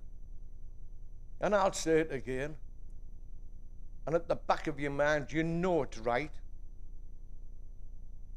It shouldn't be to this side of the council chamber you should be preaching to. It's the Tory government that you should be preaching to, not this side. We are trying to work together. We're trying to get people, the most vulnerable. It doesn't have to be the most vulnerable. It could be vulnerable people. Trying not to let them get any worse down the social ladder. At least try and keep them as it is. Thank you, Madam Chair. Thank you, Councillor. Councillor Pallister, please. Thank you, Madam Mayor. Today we've heard that there's big cuts to our adult social services, and we've also talked about children's services. We haven't really talked about the impact of cutting the public health budget. I think members haven't got the full picture of how much is actually being cut from the public health budget over the last few years. And the overall budget cut has been 3.8 million. It's the biggest percentage cut in any of the services in this authority. Councillor Turner mentions that, we should all try and just stop smoking ourselves. We've managed to reduce smoking in Redcar and Cleveland from 27.8% to 18.5%. And many of them people that we've helped are mothers who are carrying babies. So we've got healthy mothers and thankfully more healthier babies being born. So that's only one area that we're spending money, but in the proportion of our budget, it is tiny. We spend 2.9 million drugs and alcohol. We've sat and looked at the impacts that if we stop that, what would happen in our communities, because the crime would increase, we would see many more people losing their lives, and so on and so on.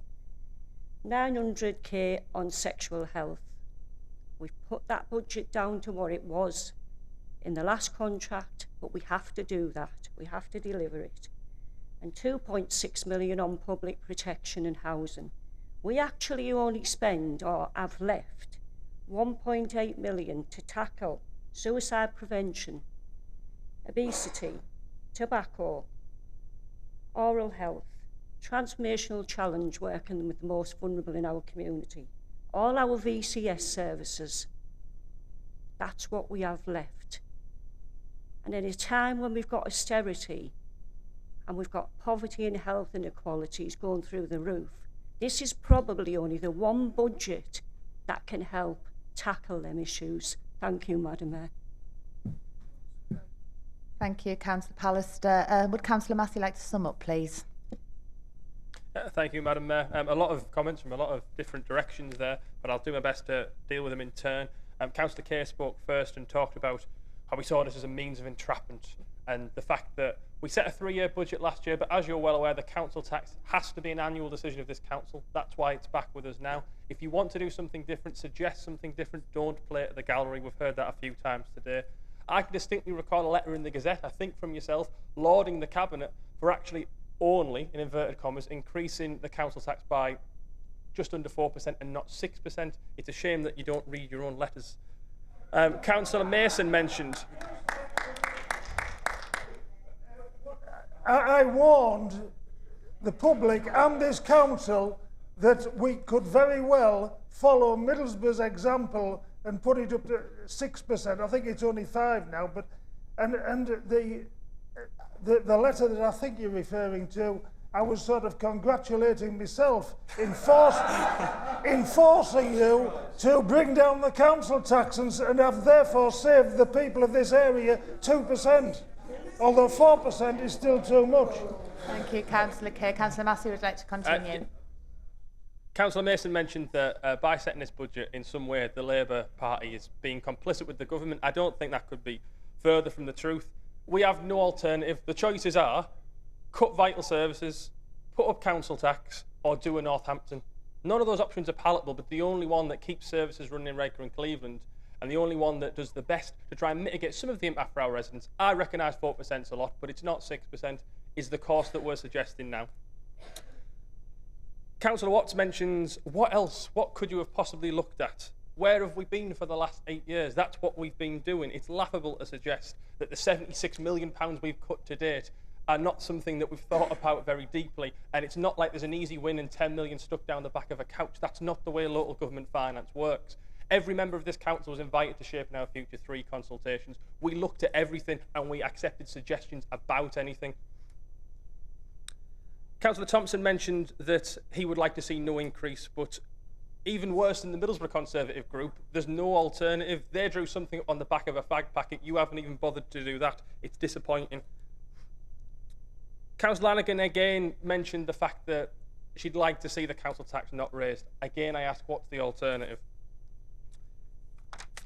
You said that we needed to drill down on what we've been doing. What have we been doing for the last 8 years of austerity? This is an annual process. It's difficult every year.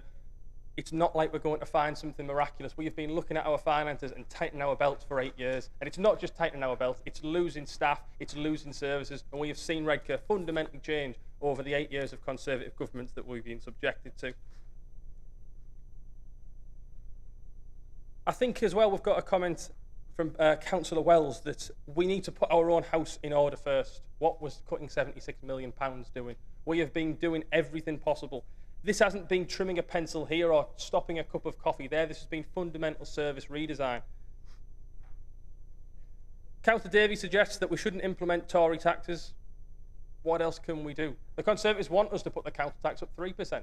The Conservative government. They want us to put the adult social care levy up 3%. We're not doing that. The officers brought a proposal to this council, to this cabinet, to suggest that we could look at doing that. This cabinet said no, 6% is too much. I recognise that just under 4% is a lot, but that's the only way to keep the doors open and to provide the services that our residents need and expect. Steve Turner, surprisingly, Councillor Turner says that it's not his job to look at alternative budgets. I ask what he gets £1,000 a year to be the Vice Chair of Corporate Services Scrutiny for. Yes. I think, in conclusion, no one gets into local government to make life harder for our residents. We are of our communities, we represent them, we are from them. We don't come into local government to put large-scale tax rises in, but we don't come into local government to stop services and to affect our residents by the back door as well. I've said once we have 3 decisions to make here. Raise the council tax, cut services over and above the £76 million that we've already cut and the £26 million that we are going to cut in the next 2 years and the one we've just had, or do a Northampton and just shut the doors and say it's someone else's problem. Well, we're not going to do that over this side. We're doing our best to deliver the fairest budget possible. Our neighbours are increasing by 6%. We are not. That is the decision. That is the sensibly financial decision to make would be to raise it 6%. We are not doing that because we recognise the fact that that is too much to ask our residents to do. We are trying to tread a middle course here by just under 4%. We started this journey together. No one here has proposed anything different. Do the right thing, stay on the course, support the budget. Councillor Lanigan, sorry? Yes, there will be a recorded vote, thank you. Right, thank you everybody. We'll now go to the recorded vote. So I'll call out every councillor's name in turn, and if you can please say if you're for or against. Councillor Eyre, please. Councillor Baldwin. Councillor Bendelow. Councillor Benson. Councillor Brown. Councillor Corley. Councillor Clark. Councillor Cooney. Councillor Davies. Councillor Dennis. Councillor Dick. Councillor Dowson. Councillor Furman. Councillor Foggo. Councillor Foley McCormack. Councillor Forster. Councillor Goddard. Councillor Griffiths. Councillor Hannaway. Councillor Harding. Councillor Higgins. Councillor Hodgson. Councillor Holyoke. Councillor Hunt. Councillor Jackson. C. Jackson, sorry. Councillor E. Jackson. Councillor C. Jeffrey.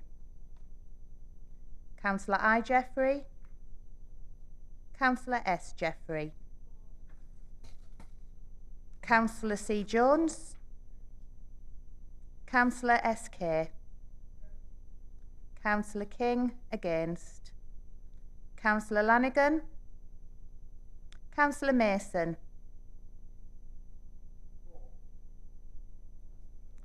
Councillor Massey. Councillor McCluskey. Councillor G. Nightingale. Councillor I. Nightingale. Councillor Norton.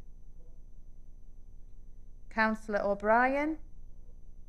Councillor Ovens. Councillor Pallister. Councillor Quatermain. Councillor Quigley. Councillor Reid. Councillor Smith. Councillor Stainthorpe. Councillor Teasdale. Councillor Thompson. Councillor Thrower. Councillor Turner. Councillor Walsh. Councillor Watts. Councillor Wells. Councillor Williams. Councillor Wilson. Thank you.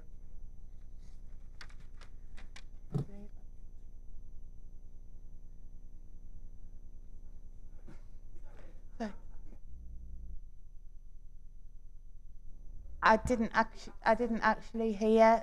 Sorry, I heard somebody shout something. I didn't hear what they shouted.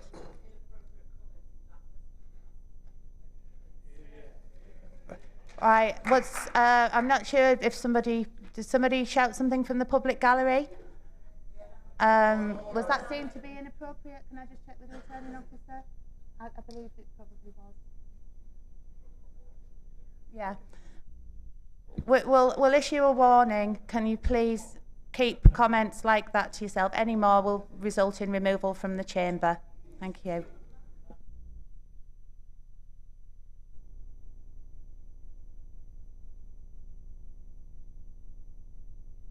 We're just counting the votes and we'll be announcing it shortly.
Thank you for your patience, everybody. That report's the...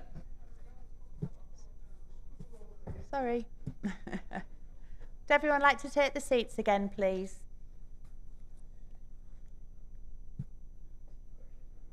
Is everyone all right? Oh, sorry. Sorry, Margaret, are you all right?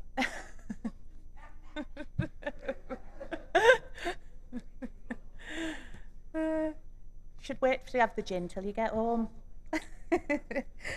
Sorry about that. Okay, by 33 for, 23 against and no abstentions, the medium-term financial strategy has been approved. Thank you. We will now move on to the next report, which is Councillor Hannaway with the Looked After Children and Child Sexual Exploitation. Thank you. Thank you, Madam Mayor. Good, so now we can hear about the children, looked after children themselves. I was hoping to be able to report that at the end of January, as it says in the report, there were 257 looked after children, and therefore we were still on the plateau that we were on, that we've been on for about a year. But unfortunately, I've found out this week that the current number is 269. And this is obviously very bad news, and it's also nearly a very significant figure, because if it's 269, if you add one more and get 270, and we've got 27,000 children and young people in the borough, then it becomes 1 in 100 of our children and young people are looked after, which is obviously a huge figure, although other authorities like Middlesbrough have many more. So in relation to where they're currently placed, of that 257 at the end of January, 188 were in foster care, 106 in-house, and 82 with independent and voluntary providers. But since April, 74.6% of all new looked after children were placed in-house, which is a healthy figure, and 25.3 with private or voluntary provision. I've continued the theme that I've done in previous reports. I've given some extra information about our population of looked after children. So previously we've had the gender spread and the age spread, and also what their disabilities, those of them that have learning difficulties or other disabilities. And this time I've gone for a chart that shows, of those that are out of borough, this shows where they are. So this is only the numbers who are out of borough in that chart. And you can see there the placement area. It's a very wide one. Although there's only one in Scotland, that is an extremely expensive placement. But I can assure the council there really was nowhere closer, no institution closer than that was prepared to address the needs of that particular young person. It does occasionally happen with all of these residential settings, because of course they're all Ofsteded. So it does occasionally happen that one of them will get an inadequate Ofsted rating. So then when that happens, we have a decision to make as to whether we need to move the looked after young person from that setting. And obviously a lot depends upon why they were giving an inadequate, and what, was it something for a question of the paperwork, or was it something more fundamental, like safeguarding. So whenever that happens, we have to make a decision on that, and sometimes they're moved and sometimes they're not. So turning over the page, in our fostering panel, we've approved a foster carer, and we expect 5 families to go forward to be assessed as foster carers in the coming panels. We've also got a newly appointed virtual school head called Harry Ainscough. Now, one member asked me the other day what that actually meant, so it might be a good idea to remind members that because all of our looked after children who are of school age are in different schools across the borough, but they all to some extent have the same educational issues, we employ the virtual school head. It's a bit of a silly title, I admit, but it's the person who is responsible for the education of all the looked after children. So we treat them as if they're in one school, and he is the head of that school. So he's responsible for making sure they get a good education, for looking at the pupil premium money that looked after children get, and how this is spent by the schools. he has to sign that off. We're very pleased with this appointment because, to put it very politely, this isn't a person who's perhaps winding down to retirement or something like that. This is a young, previous member of a senior leadership team in one of our schools. He has lots of new ideas, so we very much welcome him to the council. The Regional Adoption Agency is about to start officially in April. The 1st of April is the going live date. But our own panel, our own adoption panel, will continue till June, making matches. Obviously, the service manager post still has to be filled there in the Regional Adoption Agency. There's more information on our approvals in 2.7 in the permanency panel, which does the approval of adopters and matches of children with adopters until the regional agency comes in. And there's an explanation in that paragraph of what the foster to adopt process means and the legal state of that and how it works. As I've said before, sibling groups continue to be the greatest area of demand, and we currently have 23 children waiting to be matched with adopters who are part of a sibling group. And there's also been an increase in successfully finding families for these harder to place children. So with the onset of Adoption Tees Valley, which is what the Regional Adoption Agency is now called, the future marketing for adopters will focus on things like sibling groups and attempt to recruit adopters specifically for them. In terms of the achievements of our looked after children, you can see that one young person completed his first downhill mountain bike race in Essex. Presumably he then graduates onto an uphill mountain bike race. The Target Leaving Care Service are currently working with 102 young people. And I was asked just today about council tax relief for care leavers. And the answer to that one is that, as the Association of Directors of Children's Service have pushed for, there will be council tax relief for 1 year only coming in for care leavers in April. We're currently working to develop our offer to care leavers, and this involves the Health Improvement Team and also Foundation for Jobs and the South East NHS Foundation Trust. Moving on to our Looked After Children's Council. They have met this year at the end of January. They had guest speakers, including one who came to talk to them about their views for on service delivery. And they also had Lawrence McAnally, who many of you will know from the Junction, to go and talk to them as well. The Looked After Children's Council is very keen to be involved with the Regional Children in Care Council, and they also are going to meet the Safe for Us Junior Safeguarding Group. In relation to the achievements of our care leavers, you'll see that one young person was on the local news in relation to a volunteering work, and another has successfully secured an apprenticeship at a local vehicle repair garage. Moving on to the child sexual exploitation section of the report, I recognise this is only a short section, but there is the full CSE annual report will be going to the next cabinet. Councillor Watts. Just in time. You'll see on the report there are 23 children that are involved in the VEMT practitioners group. That stands for Vulnerable, Exploited, Missing and Trafficked practitioner group that actually works with individual young people at risk. So you asked about the numbers. So here are the numbers for you. There are 23 individual children and young people were discussed at the last VEMT practitioners group. That comprises of 17 females and 6 males. The age range was from 11 to 17, and 2 of those were looked after children. 1 of them was supported by a local authority child protection plan.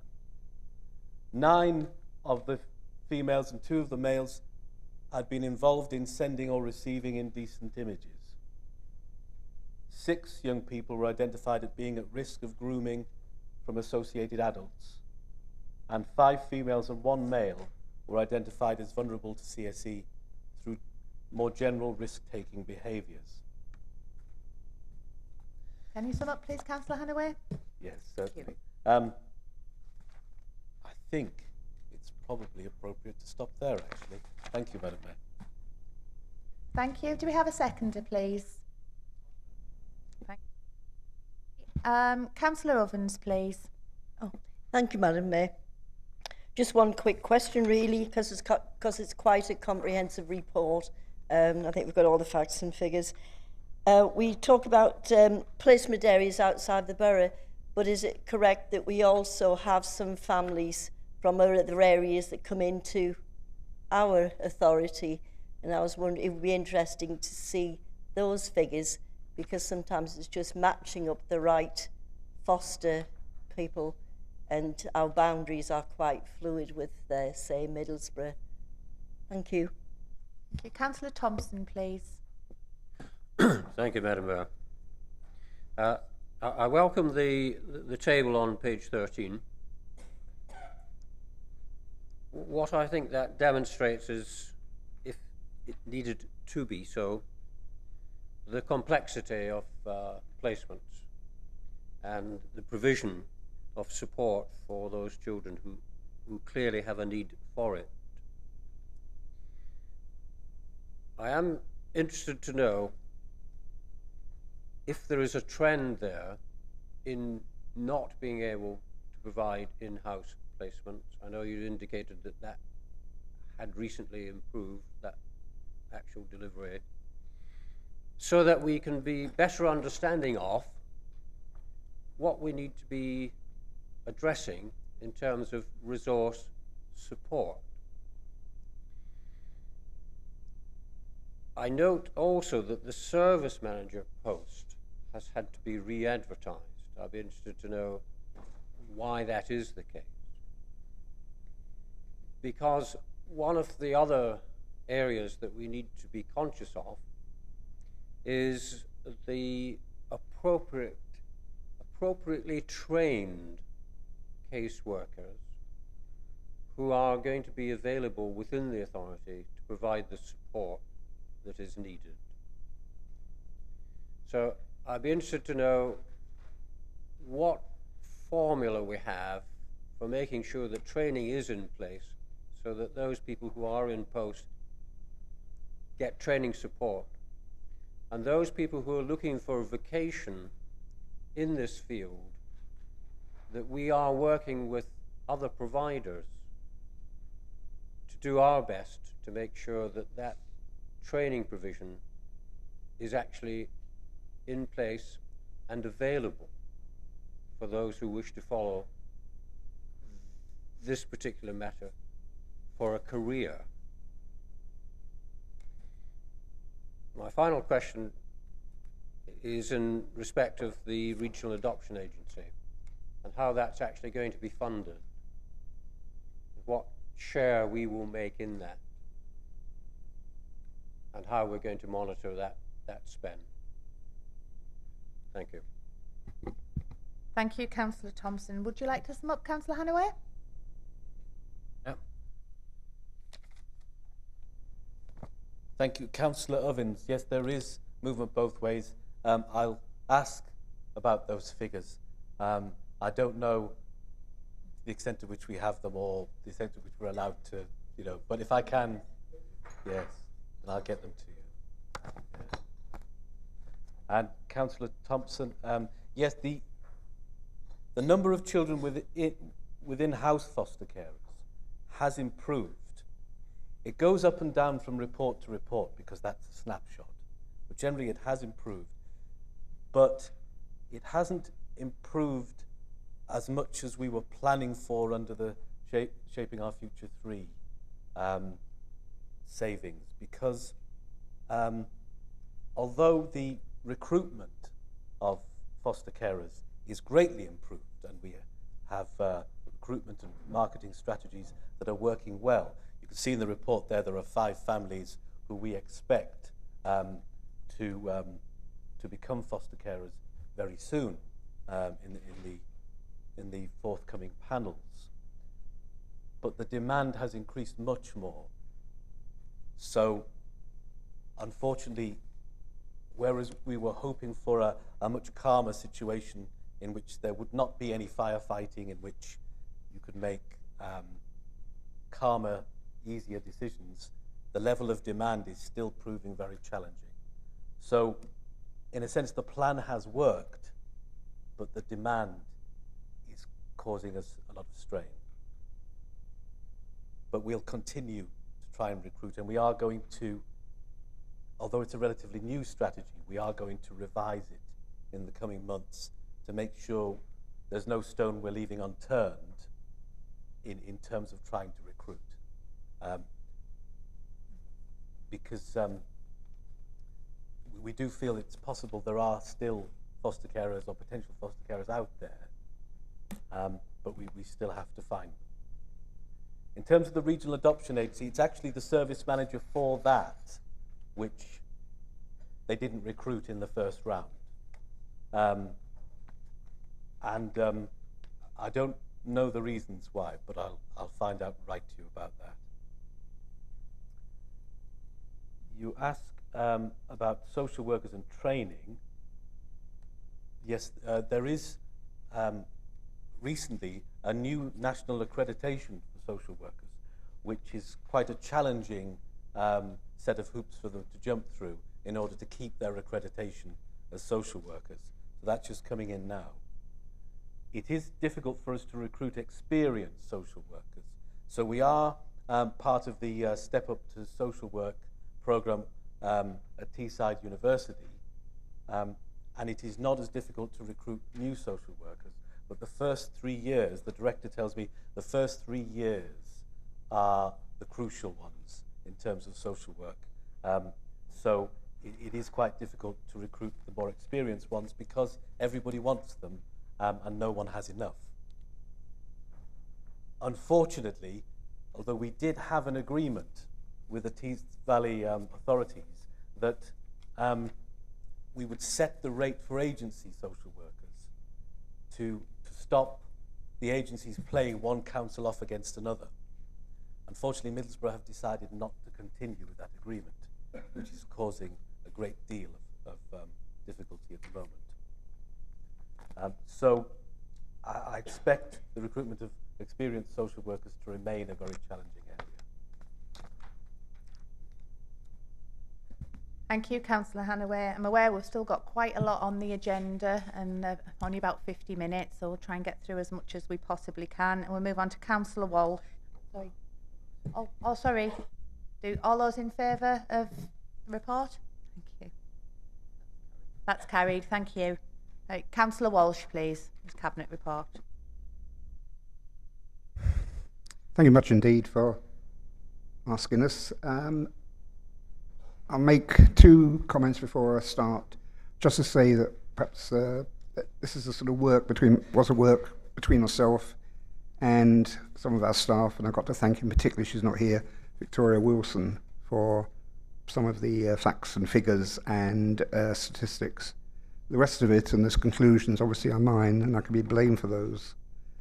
I also want to thank, in terms of this report, also actually thank the Scrutiny Committee, the Adults and Community Scrutiny Committee, the Chair and Chair Lady and Vice Chair and the members, because it's actually been a model, I think, of what scrutiny has been about, particularly in relation to the work that we're doing as an Adult Services Authority, and actually indirectly in terms of scrutiny of other related areas which come under Health Authority work, and in particular the current issue around the loss of respite care, or the possible loss of respite care for people with learning difficulty, but I'm sure we will come to that later. I won't read out word by word because we have a very big agenda, but I'll just say it's done into 6 sections, and I'm going to say a few words in each section. The first one is on partnerships. We actually have a very good record in this borough, and indeed on Teesside generally, in terms of our partnerships with the NHS. And on your tables, you'll see a coloured copy of the map that was attached from the National Audit Office, which actually shows that in terms of their assessment of partnerships, we are in the excellent category, along with the other Teesside authorities. And at many of the authorities which are not in that particular category, it's interesting to see how many Conservative Shire counties don't feature there. So I think that's something we need to think about. Partnerships are weird in many ways. I think not least that we have to deal with the two cultures, to paraphrase C.P. Snow, the two cultures of the NHS, which is very top-down, very regimented, but at the same time at the bottom, a churning group of different agencies who are constantly at rivalries with each other. So it's our job to understand their culture. Their job is to understand ours. And one thing I think I do find difficult, but I think I'm coming to grips with now, is a strange relationship between officers and members, and which is very diffuse and probably only really understood by ourselves and by senior officers. If we go to the next section, we're dealing with the Better Care Fund. That one speaks for itself. That is partnership in action as a partnership between ourselves and the National Health Service.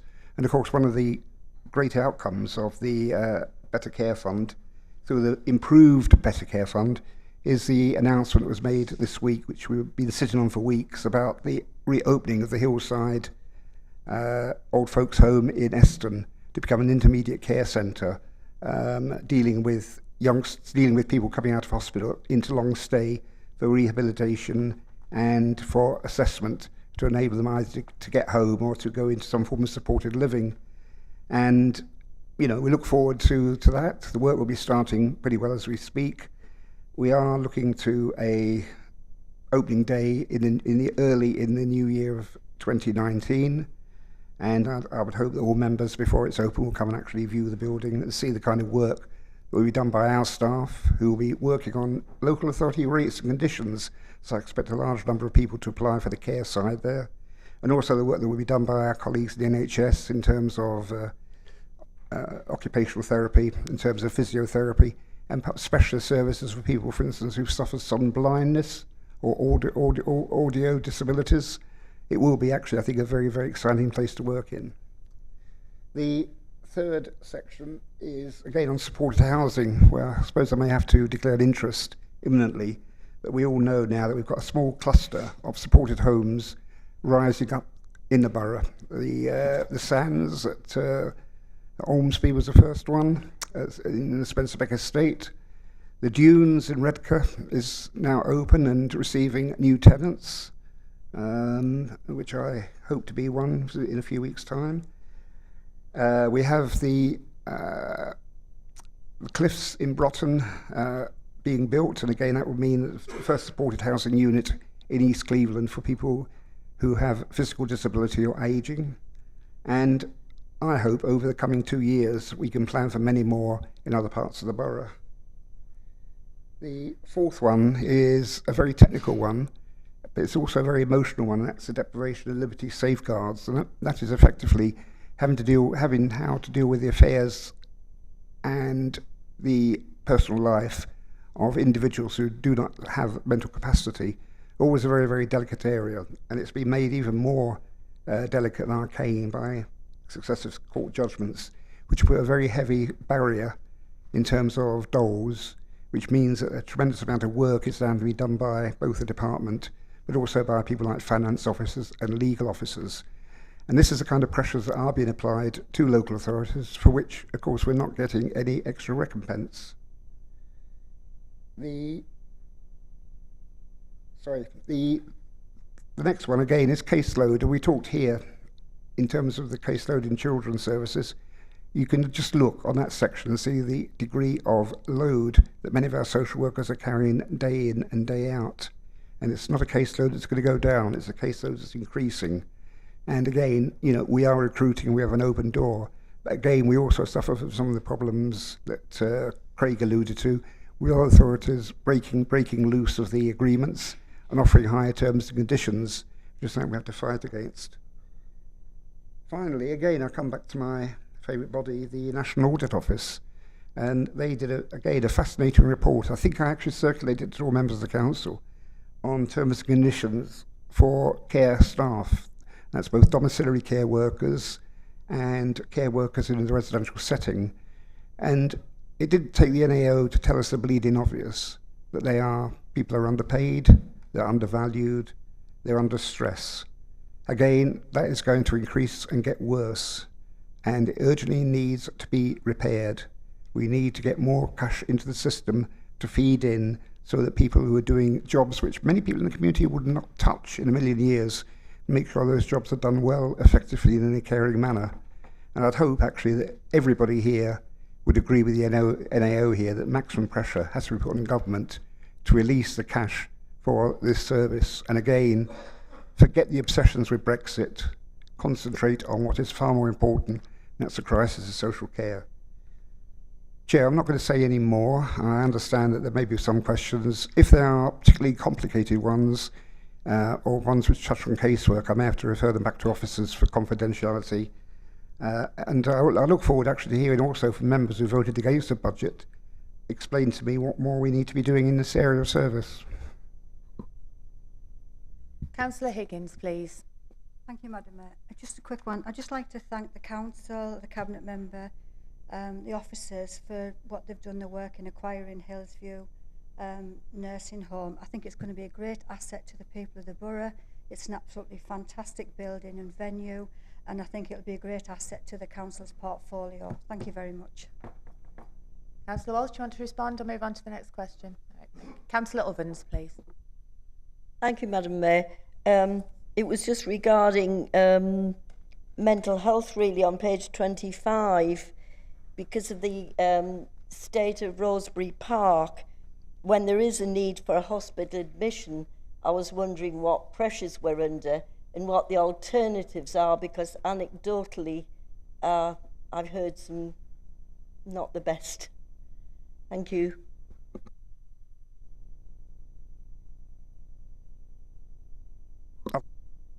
If you like, it's not directly, obviously, a responsibility of this authority. It's the TU's, the Mental Health Trust. But obviously there may be involvement of our social workers in decisions that may have to be taken about transfers. Most of that work is being done by TU. It's a regrettable situation. I would hope, and again, I think this is one where joint scrutiny should have a role in actually examining how the problems at Rosebery arose, how a building which is only 2-3 years old has got into the state that you've got to transfer people across the Hartlepool, and what that means for, in this case, people who've actually been in that institutionalised setting sometimes for many years. It seems wrong to me, but there has to be an inquiry, and I will look forward to seeing the results. Councillor Ian Jeffrey.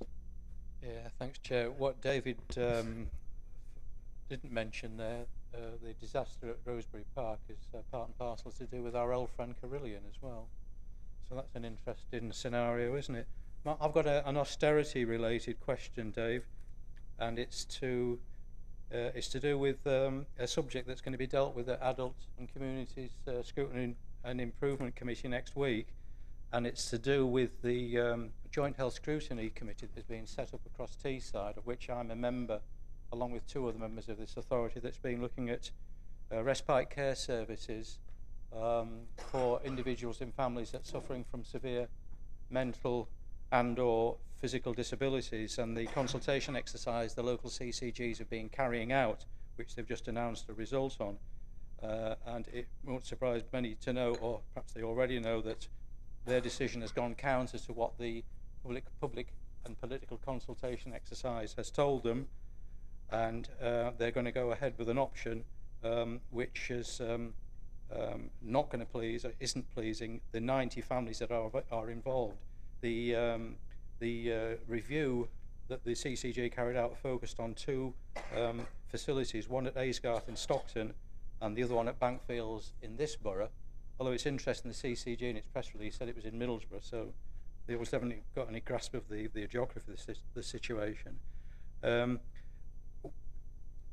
The report is inviting members of the scrutiny next week to do what Middlesbrough have already done, and that is to seek a referral to the Secretary of State in terms of what is occurring. And I've done a little bit of research, Chair, if you just bear with me a second. This is not an isolated incident. It seems that authorities and CCGs up and down the country are actually focusing on this type of respite service as a focus for implementing cuts, which you could argue is probably the most vulnerable of vulnerable people. And in fact, since 2011, over half the local authorities in this country have, in one way or another, cut these particular services. There has been one success for a service which is based in Bedfordshire, and they've actually had a successful judicial review. So the CCG ball has gone back into their court, and that was initiated by the parents. So it looks like parent power can actually work. So what I'm asking you, I think, Councillor Walsh, is what would your view be on the information you certainly have to hand and you'll have seen in the report? Because certainly as a member of the Joint Committee, I see nothing that wouldn't encourage me to support a referral, which is one of the options that is under consideration next Tuesday. And I have to say, just finally, if I may, Chair, one of the people that submitted to the consultation exercise was the MP for Middlesbrough, Andy MacDonald, and he was perfectly clear in what he had to say, and it was all around the austerity that's imposed on the National Health Service. And he says the government's priorities, tax breaks for the super rich, etc., need to be changed in order that the National Health Service can be funded appropriately and correctly for its needs. And he says, I will be standing shoulder to shoulder with these families to ensure that the lifeline that Bankfield's particularly service provides is not taken away from them. And I'm pleased to be able to stand shoulder to shoulder with that particular sentiment. Thank you, Councillor Jeffrey. Councillor Walsh. Yeah, thanks very much indeed. I mean, I will reply, and it's interesting to mention Andy MacDonald's name because Alex Cunningham has certainly made protests from Stockton, and Anna Turley has from Redcar. I have to say that, to my knowledge, I may be wrong, but I've not heard anything at all from Simon Clark, the Conservative MP for Middlesbrough South and East Cleveland. It could be that the message could be conveyed back to him. I'm sure there's people in this room who can do that. Obviously, I'd hope that I'd hope that our own scrutiny committee will consider this on Monday in such a way that it will back the idea of a referral to the Secretary of State. I've looked at the grounds, and one of them, I think the catch-all one, is at the bottom, which is it's detrimental to the interests of the NHS within this area. And of course, it is detrimental, not just actually to the clients, it's actually detrimental to their families as well, because respite is a two-edged weapon. A two-edged weapon. That weapon helps the client, it helps the person with a learning disability in terms of their own life to get away from the four walls of their own home. It also helps those families who've been under constant strain doing 24/7 care for that individual, for that son, that daughter, that brother, that mother, that father. And so I would argue that under the terms of reference to the Secretary of State, it is fully justified.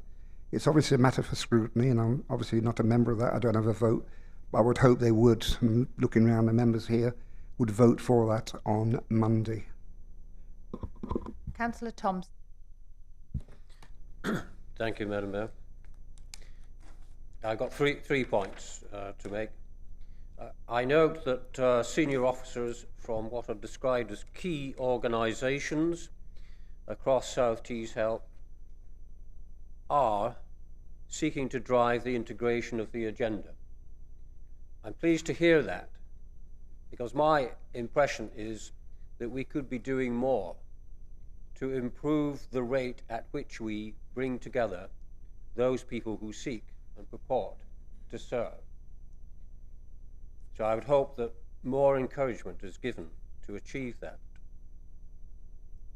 Now, within the Better Care Fund, we talk about, well, what ideas could we have for improving. Now, one example of that might very well be that the Better Care Fund has invested in iPads, has it not? For those people who are in either care homes or sheltered accommodation.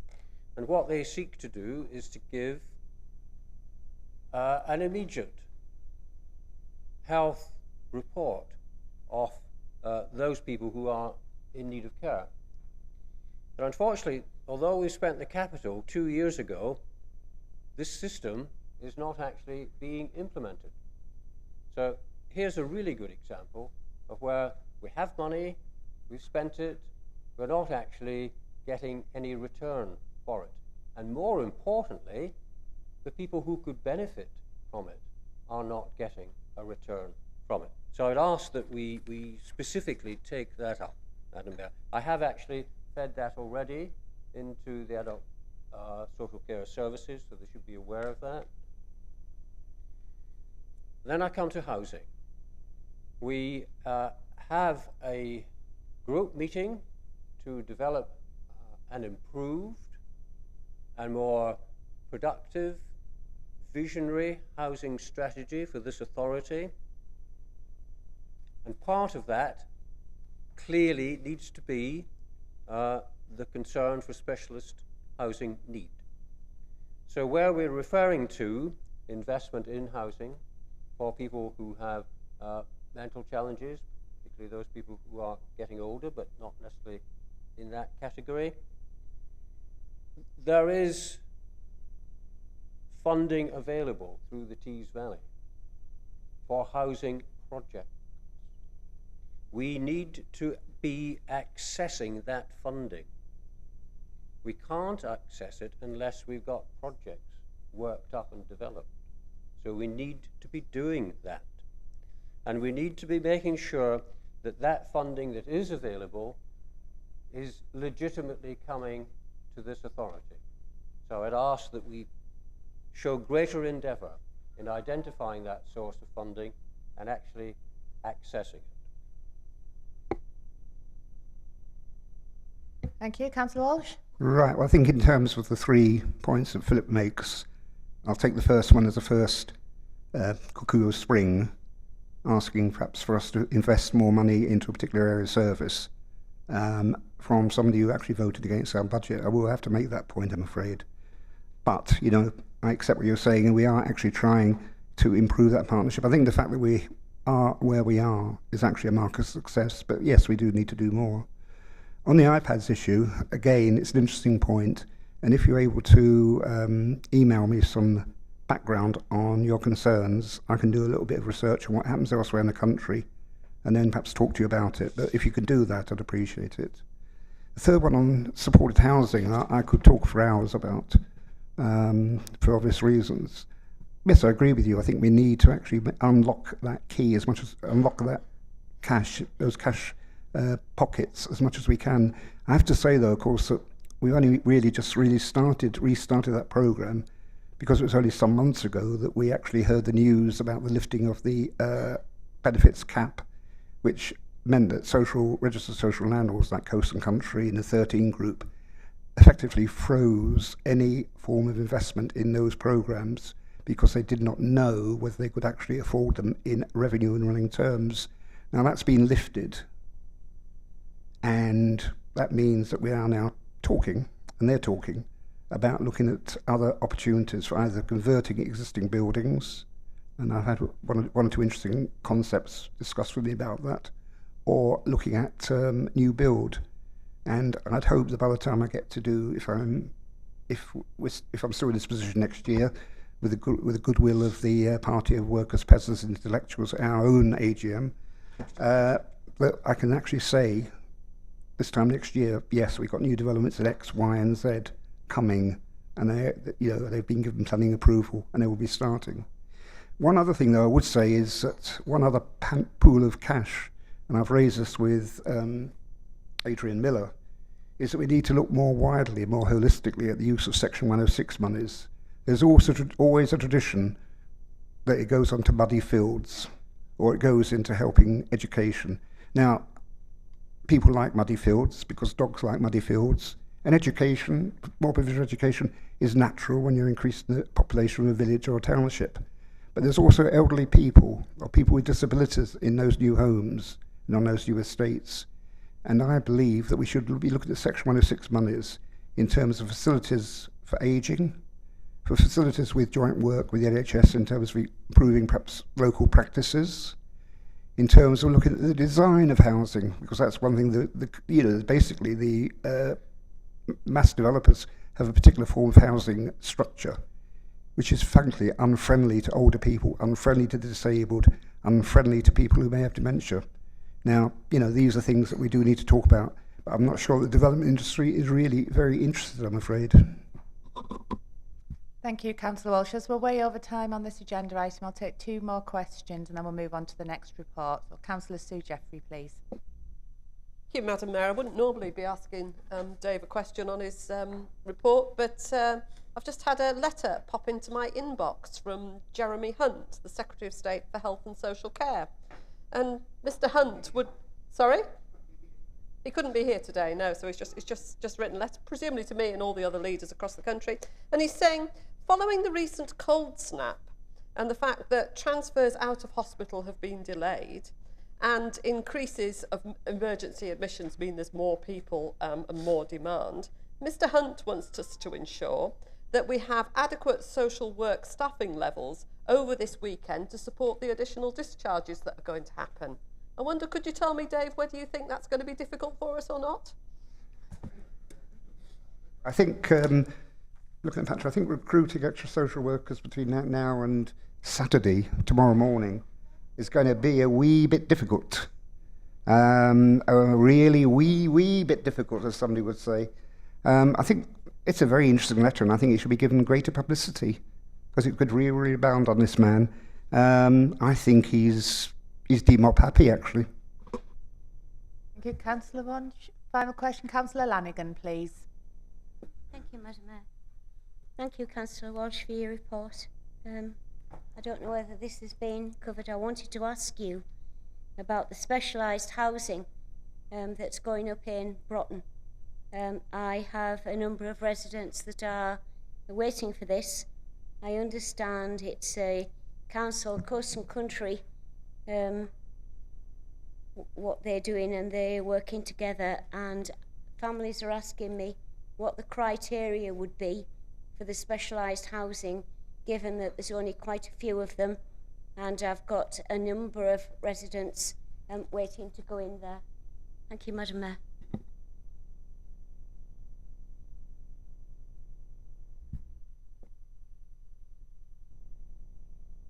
Yeah, right. Yes, I mean, the procedure is fairly straightforward. It would require assessment. That would be mainly done by our own staff. It would be done in conjunction with Coast and Country, and Coast and Country would also have to do their own assessment in terms of things like affordability, in terms of the family size, the family unit. We will be looking effectively at issues of mobility, issues of disability, and they work together. So what I would say is that those residents who are coming to you, Mary, should write to Coast and Country in the first instance, copy that letter to our Adult Services Department, and the formwork will then follow, and then hopefully, you know, they can be looked at as potential tenants. The second thing I think we need to think about is, of course, obviously, we have in Loftus an estate with a huge hole in the middle of it at Westfield. Now, filling that hole has got to be something that's got to be looked at in the coming years. And I would hope that in filling that hole, one of the elements would be some supported housing. Now, obviously, that requires discussion with Coast and Country. They're going through a merger at the moment, which makes these things slightly difficult. But I would hope it will be an aspiration that we could look at and we could make real. Thank you. Okay, and over to Councillor Jeffrey for the council, the police and crime panel report.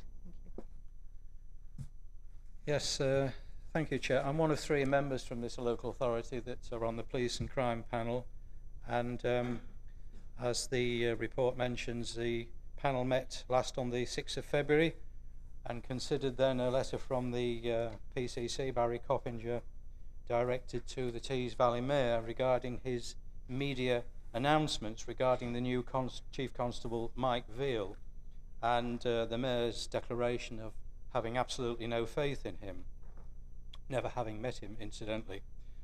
The decision to appoint Mike Veal was supported by, amongst others, and it was an exhaustive recruitment process, including the panel, a stakeholder panel that the Mayor was invited to participate in, but declined to do so. He was also seen out of step with his own party colleagues. For instance, 4 Tory MPs, including 2 cabinet ministers from Wiltshire, which is Mike Veal's former force area, who had urged him to stay. One of the other MPs, John Glenn, was seen praising Mike Veal on the Politics show on Sunday, which I'm sure every one of you watches every week. And you will have perhaps noticed, if you saw the show, that the mayor actually put forward the view that he was receiving complaints from Cleveland police on a daily basis. He didn't actually produce any evidence to support that, but by contrast, in January of this year, the IPCC issued figures showing complaints made by the public against police forces. Cleveland police, in actual fact, from the previous year, had a fall of 25%. Only one of the force recorded a greater fall, so that would seem to conflict with the mayor's view of that particular part of the world. The mayor also claimed that Cleveland police was broken, but the PC's evidence was much to the contrary, and that feedback from over 500 residents' meetings he's attended across all 78 wards of the Cleveland area showed high regard and support for Cleveland police and their work. And in addition, over 80% of people consulted on the council tax precept supported the increase. The PCC acknowledged inappropriate behaviour had occurred by a minority of individuals with the force. That was acknowledged, and this was addressed and is being addressed by the PCC on a robust basis. And the mayor's swiftness to criticise impacts on morale, and this has been confirmed by the Police Federation, who represent rank and file officers. Up to now, the Tees Valley Mayor has been seen to fail to take up the offer of an independent review with regard to collaboration across Teesside in conjunction with the local authority leaders representing the Tees Valley Combined Authority. This would be designed to take forward a common approach rather than one that dwelt on the past. The PCC has a track record of working in partnership and across party lines, but using the megaphone of local media as a substitute for mature dialogue represents, according to the PCC, a significant failure of leadership on the part of the Tees Valley Mayor. And the PCC concludes, and you obviously have the letter attached, he will not agree to, no cooperate with, any form of commission into the force, and for the avoidance of any possible future doubt, no prospect of any future change in force structure for policing across the area. The PCC's letter and actions were endorsed by the Police and Crime Panel at the meeting almost unanimously, with a further recommendation that this issue being taken back to the respective authorities. Sorry, could I just ask that people who haven't got the mobile phones on silent, please do so now. There's been one going off throughout the meeting. Thank you. Sorry, carry on. And we were charged with taking this particular issue back to respective authorities because of its importance in that two senior elected members across the area are at odds. My own view on this issue, and to agree, was supported in the panel, that this is a Tory-led conspiracy to detract from the real issue, which is the Tory record on policing, which is Bobby's on the beat at a 30-year low, a 21,000 cut in police numbers, 500 locally, a 6,000 cut in PCSO numbers, the highest rise in recorded crime for a decade, and that includes a 20% increase in violent crime. That's my report, Chair. Thank you, Councillor Jeffrey. Can I remind members that this is a question and answer session rather than a debate, so if we can please stick to questions. Councillor Glyn Nightingale, please. In my experience, this is an unprecedented report. It's the first time I've ever heard a report from the PPC, and maybe we have established a precedent, Madam Mayor, that and where outside body representatives will in future be reporting regularly to the council on issues.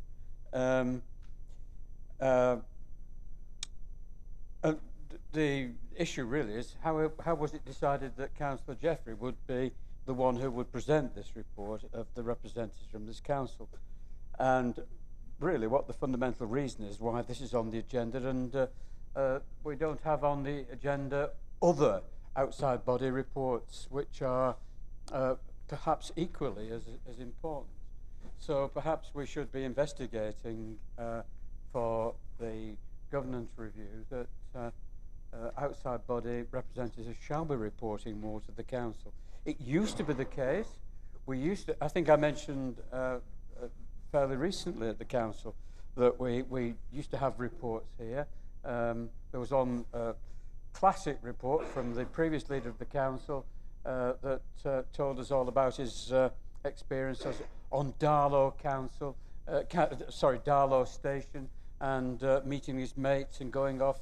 But he never told us exactly what the decisions that were debated at the LGA were actually about. So I think it is important, and I'm certainly not criticising Councillor Jeffrey's report. It is pertinent, and it is related to a real issue. But I think we now have established a precedent for the future where we should have our representatives from this council who go on our behalf and should be here and telling us what they've been doing. Thank you. Councillor Jeffrey? The Nightingale, either you want an investigation to what's happening or you have it happening anyway. I'm pleased to report that yes, this has set a precedent. I had some long discussion with Steve Newton about the legalities of it. There already is an agenda item, is there not, for questions to be asked of representatives of a number of bodies, including the Fire Authority, the Police and Crime Panel, etc. But this is the first time, yes, that somebody's exercised the sort of whatever to get it to this stage. And I agree with you. I think if the issue merits it, there's no reason at all why it shouldn't become a pattern for the future. The only danger with that is we might get inundated with loads of reports that wouldn't be any meaning at all, and that would take up far more time than probably necessary. So there might need to be a filter of some kind. Councillor Walsh? Thank you. I mean, I think Gillian Nightingale's actually touched on an interesting issue. I mean, I think that certainly there ought to be perhaps reports here occasionally from the Cleveland Fire Authority, which is a precepting body. Certainly, I don't think I've seen one for many, many years. But leaving that aside, you know, the beginning of spring is a time for surreal and facile questions. So I'm just going to pose one to Ian. Obviously, we've had some fairly tragic events in Salisbury over the last couple of days, which has left actually a policeman injured, seriously injured. That attack, which is what it was obviously planned meticulously over probably a period of many months in the Lubyanka, the Kremlin, the secret outposts of the FSB or the KGB. And it happened. Now, that probably happened during the time that Mr. Veal may have been Chief Constable.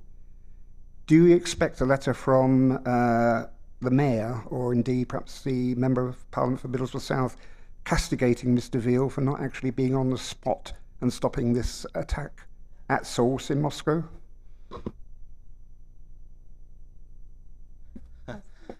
Well, I'm not sure how to respond to that one, Dave, but you're right. I mean, that's where he came from Wiltshire.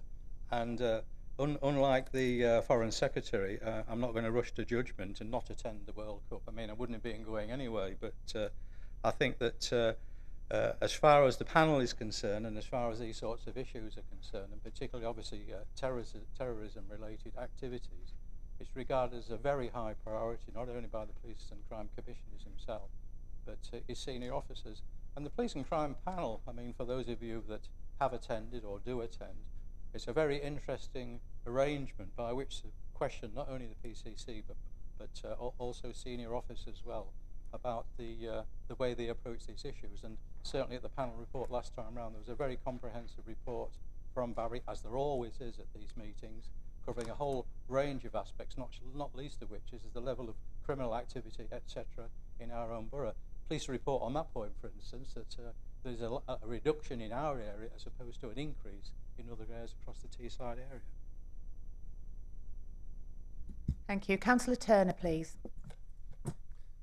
Thank you, Madam Mayor. I won't be drawn on Councillor Jeffrey's political infighting piece, and we'll keep it to two questions, please. Firstly, can I ask that if reports to this are brought to this chamber in the future, that for balance we include all relevant information. I did notice that Councillor Jeffrey didn't include the Mayor's actual letter, so we had to ask to have it circulate.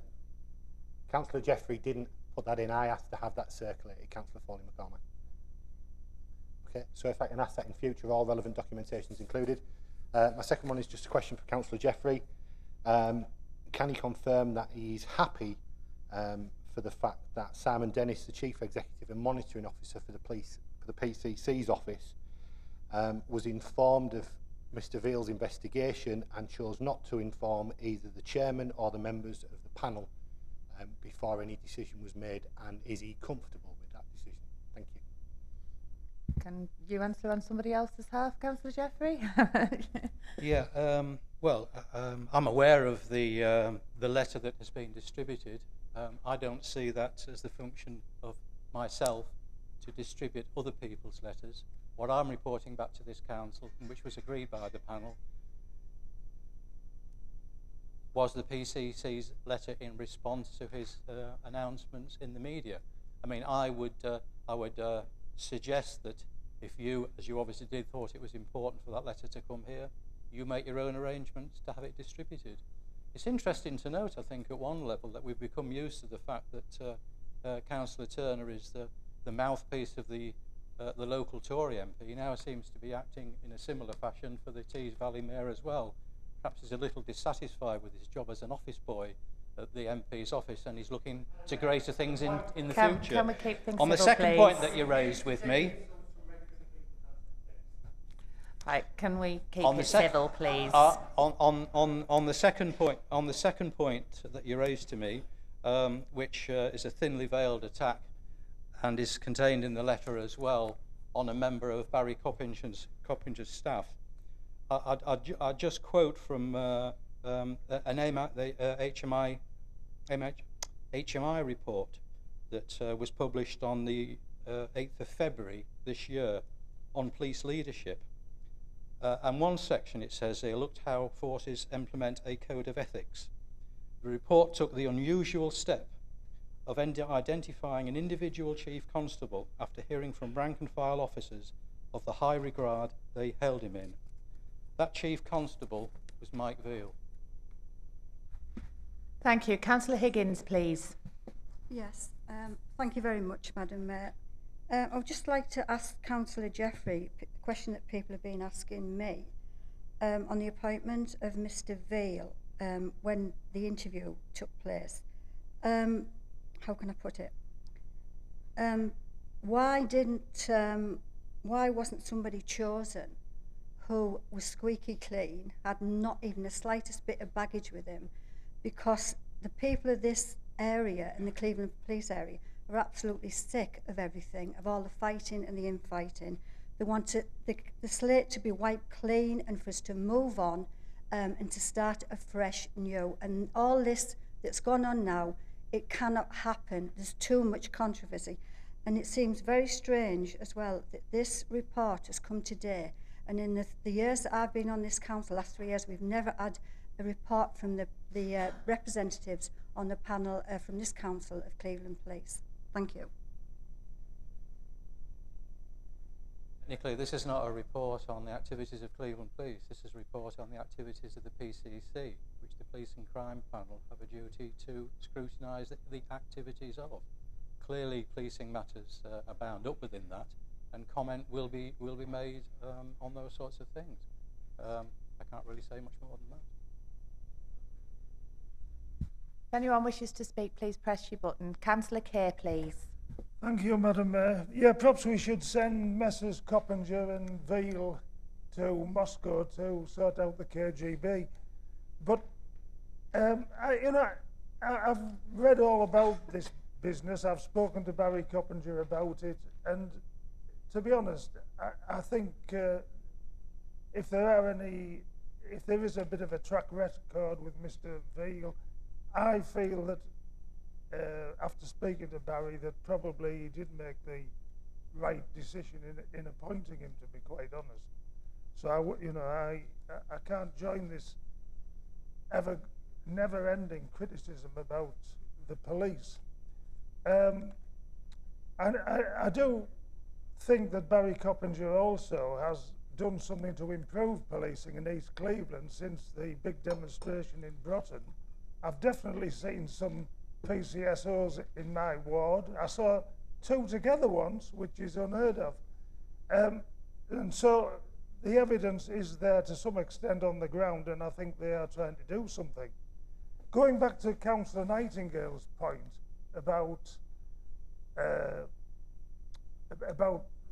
more and more reports from outside bodies, don't you all think this meeting's a bit turgid? I'm sick of reports, to be quite honest. I just switch off when you're reporting. Half the meeting just go outside for a cup of coffee. We need to be smarter and more snappy and jocular and liven things up a bit. It's pathetic. Well, anyway. So I come here for a bit of a laugh and a bit of fun, but yeah, I don't get it. You know, but I would suggest that rather than outside body representatives giving a turgid account, it would be far better, as we used to in 2003 to 2007. We used to insert their report in writing in the back of the agenda book, and that was sufficient. You could read it through. It was often better than what they would actually say in any case. And so, I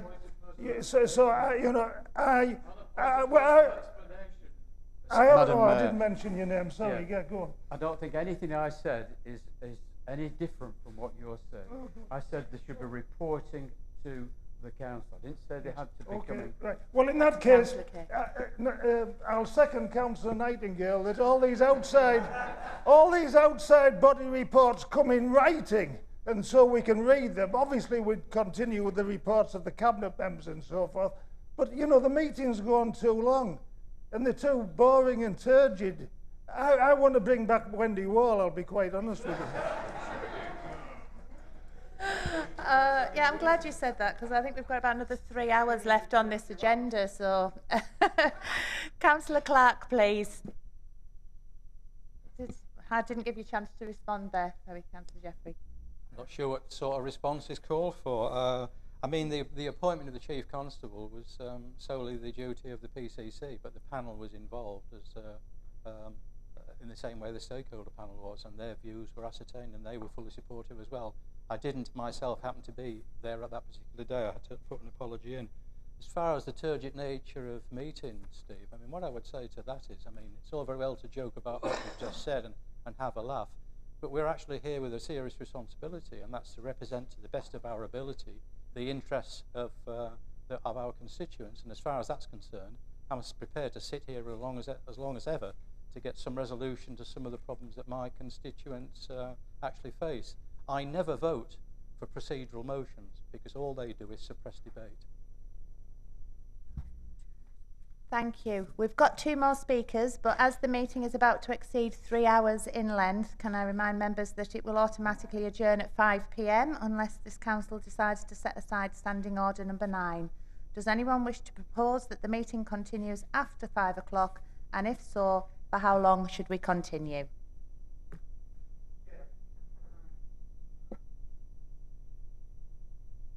The mobility issues, I have a car which comes for us at 5:30, and I'm afraid if I can't get that, it's 9 o'clock, and I don't really want to be here at 9 unless the meeting goes that long.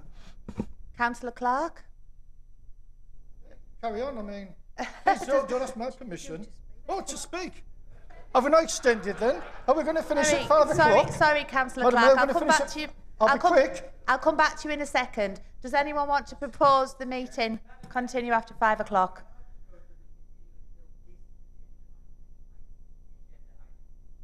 Thank you. Do I have a seconder for that, please? Thank you, Councillor. If you want to say Councillor Griffiths. Okay. So, is that agreed? Just to the end of this agenda item. But sorry, can I have a show of hands? That's carried. Thank you. We'll continue on with Councillor Clark. Thank you. I like Barry. Me and Barry are mates.